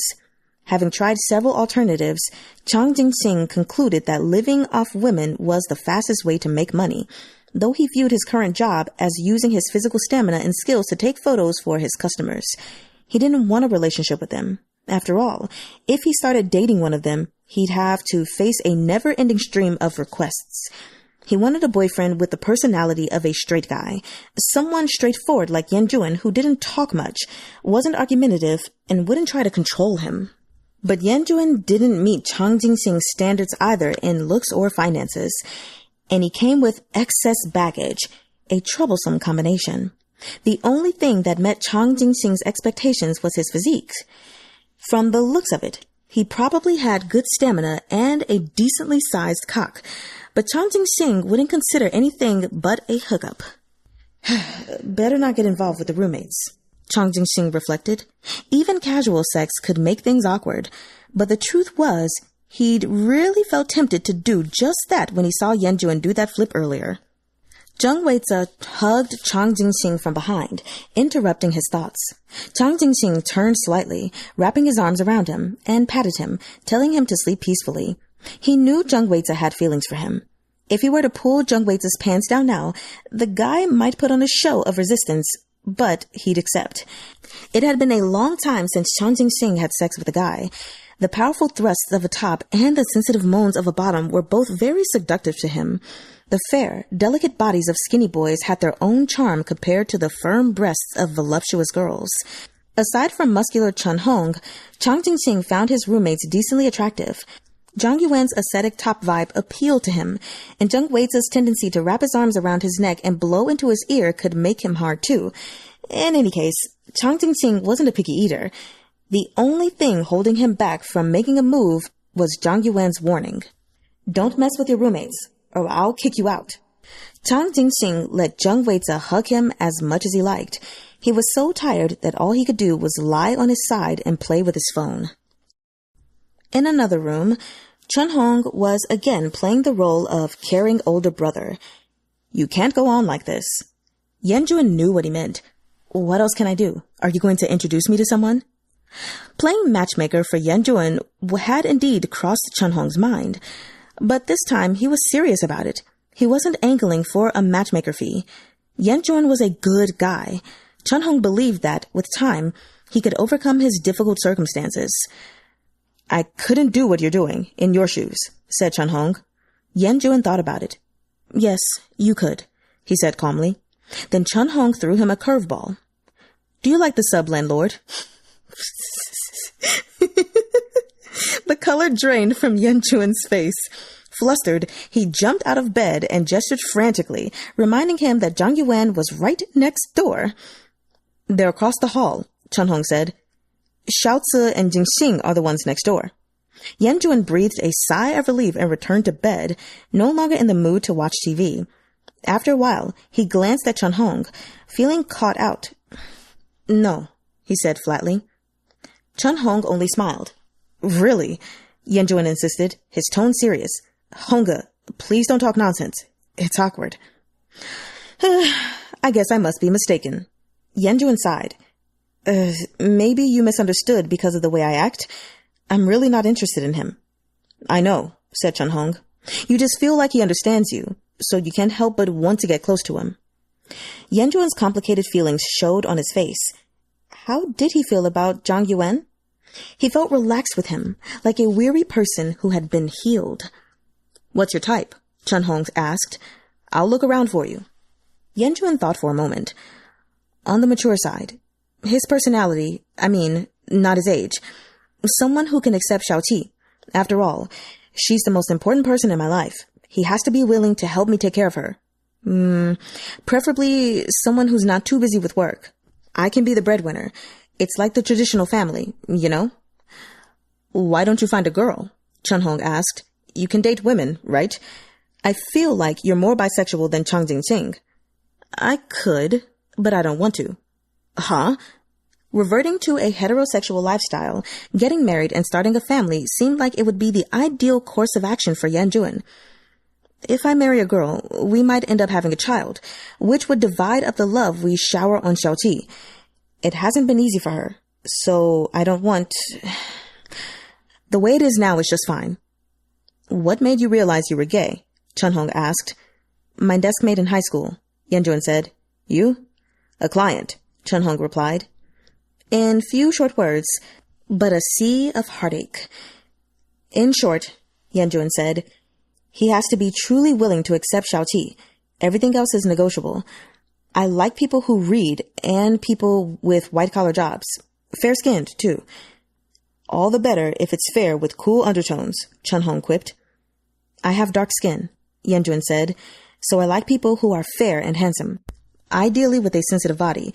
The kind who would get hard with just a touch of the nipples. Which part gets hard? The nipples or the little buddy down there? Both. And my spouse and daughter can rely on me. I don't mind. I'm willing to earn money to support my family and give it all to them. You aren't that dark, actually, said Chahng. That's a healthy skin tone. The muscles shouldn't be too obvious, Yuwen went on. Yeah, no muscle men. What did muscles ever do to you? Chahng exclaimed slightly. Yuwen laughed and grabbed Chahng's pecs. Chahng held him down and tried to pull his pants off, but Yuwen fended him off. They struggled briefly before Chahng realized that Yuwen was stronger than he looked and might actually overpower him, so he wisely withdrew. A guy who's gentle but resilient, like a designer, writer, cartoonist, pianist. Someone who's intelligent, sensitive, and creative. Yuwen knew that a guy like that was out of his league. I have absolutely no resistance against people like that, but of course, they wouldn't be interested in me. I just think it's funny that, honestly, a lot of these qualities are very much Zhang Yuwen. Anyway, let us continue. Don't be so sure. As long as your hardware is impressive enough, you can still make it impossible for them to leave you. Yuwen laughed, and Chahng thought it over and added, but doesn't that still make the sub-landlord the ideal guy? Okay, he's refined, good-tempered, emotionally stable, educated, and has lots of time on his hands. Yeah, his salary is a little low, but you guys can work hard together. Yuwen was taken aback. Go after him if he suits you, Chahng said. Why limit yourself? If you manage to woo him, maybe you can even persuade him to lower our rent. Yuwen remained silent. I'm going to take a shower, Chahng said. Yuwen, remote in hand, channel surfed until Chahng returned from the bathroom. Having thought about it for a while, Yuwen said, You know, Yuwen and I've contributed nothing from my end.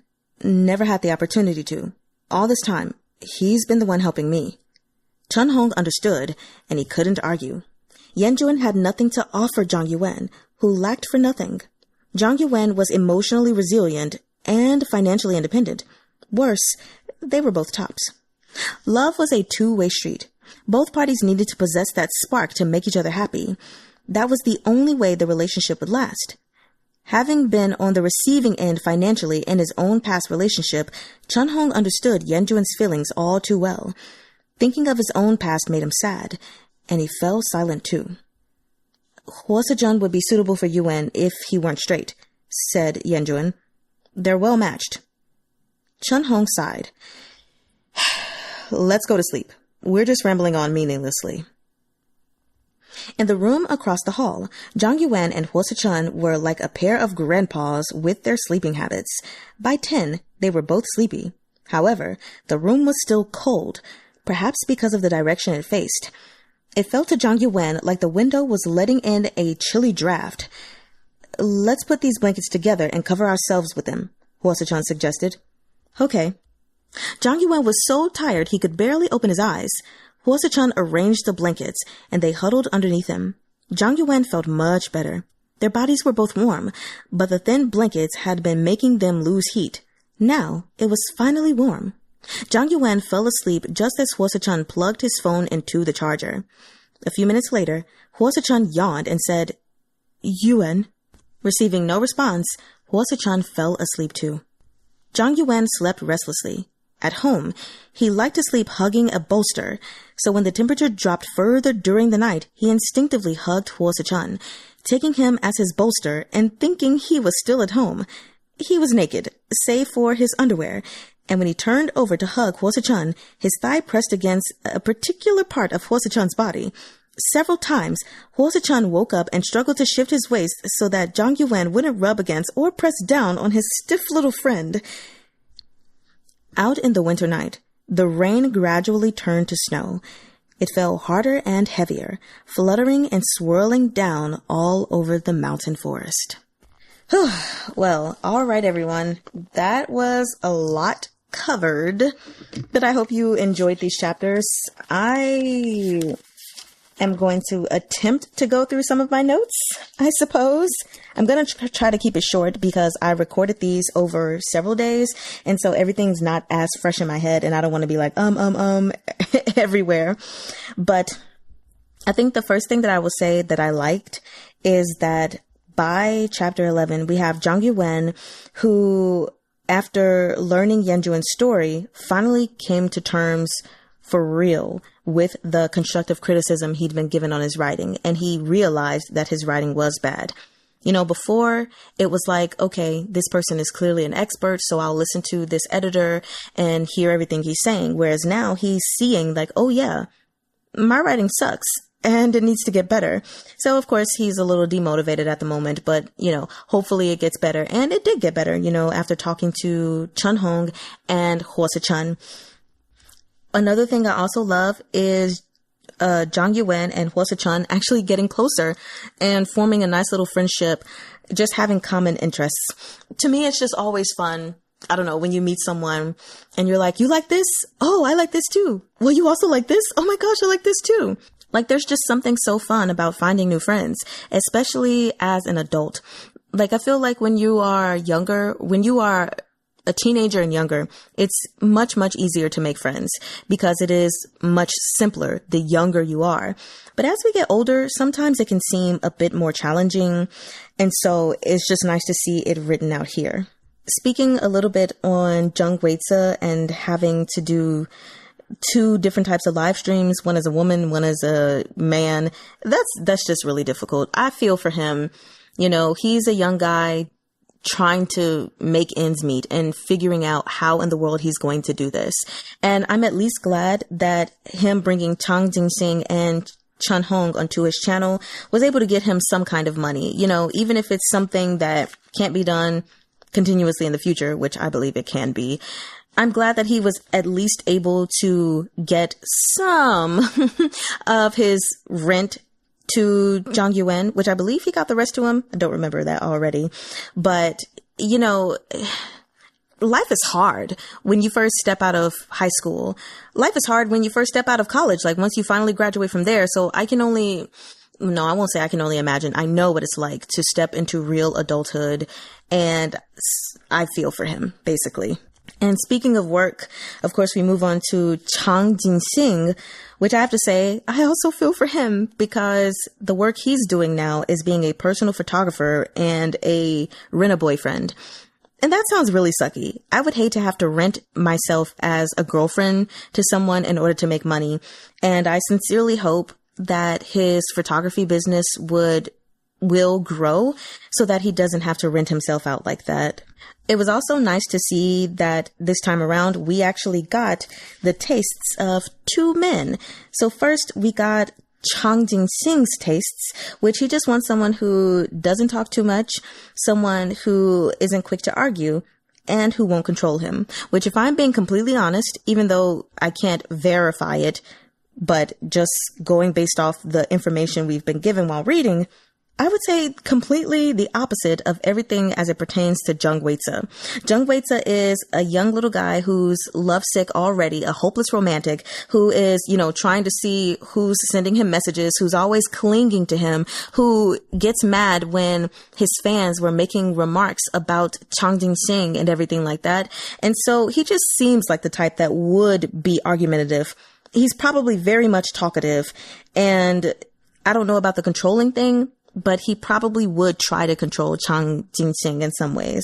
So we'll just see how that goes. Of course, we know that Chang Jinxing is attracted to him and wouldn't mind sleeping with him, I guess, just like also Yuwen, even though he comes with baggage that he doesn't want, which if you ask me, not saying I ship them, but I think Yuwen would be a great match for Chang Jinxing because Chang Jinxing is clearly someone who is used to playing around with other people and not really committing and settling down. And he would have to do that with Yuwen. He would have to become more mature in that aspect of his life, which I think is something that he needs. Again, not to say that that's the only reason he should be with Yuwen, but it's just something, just on that particular note alone, I think they would be good for each other. Would they be a good fit in total? That I'm not sure about. So take that with a grain of salt. But it's also funny, of course, just having it reiterated that even though he's attracted to certain people, except for Chahng, poor Chahng, he isn't going to try to sleep with anyone because he doesn't want to get kicked out of this good deal of a home. So then the other person's, I guess, tastes that we get are Yuwen's. And Chahng is the one who brought them out of him because he wants to play matchmaker. So for Yuwen, we have someone, of course, he wants them to fully accept Xiao-chee. Which one thing I want to say is, of course, pretty much everything is going to be about Xiao-chee, Xiao-chee, Xiao-chee, because that's all he's ever known for a while. But I will be happier when he starts to consider even more things for himself, which don't get me wrong. He did say plenty of things, like he wants them to be mature. They should like to read, fair, handsome, sensitive body, white collar job, and gentle but resilient, not too muscular, intelligent, creative. But I still feel like the first priority he's thinking about is Xiao-chee, which is important. I'm not saying it's not important, but just thinking about how his thoughts revolve around her. I want him to start thinking more about himself, and I'll be excited to see where that goes. I also thought it was interesting that Chahng had mentioned, like, since you just want such a traditional family, you might as well just marry a woman. And he's like, I don't want to do that because there's a potential that we could have a child. And I don't want to have to divide up the love from between Xiao-chee and another child, which I completely understand. When I did want children, I actually wanted to, from the perspective that I didn't want the first one to be alone. But I can totally get not wanting to have a second or third or fourth more children than one, because then you have to divide up that love, quote unquote, divide up that love between them. You're not really dividing the love, but it may feel that way. You're having to divide the attention is really what it is. So I get his perspective on that. Now, really quickly, something I wanted to touch on, and then that's it for now, is this talk about Yuwen's skin and Yuwen's preferences, and then even something that Chahng said. So just going back to that conversation really quickly, it was mentioned Yuwen was like, his skin is a bit dark. So he wanted someone that was fair skinned. And then Chahng was, of course, like, someone with a fair skin, but cool undertones. And then he was like, actually, my guy, you aren't that dark. You have a healthy skin tone. Really, really quickly, just in case that took anyone aback. I mean, it didn't take me aback, but I just know how people can assume things and think things. I just wanted to let you guys know that this is not a racist remark. If you will, you can say it's colorist if that's what you want to do. Yeah, I think this is not colorism in which Fei Tian Xiang is having the characters specifically say that darker skin is unattractive. The thing that, for those of you who don't know, that you need to realize is that in China, having fair skin, sure, you can say is a form of colorism.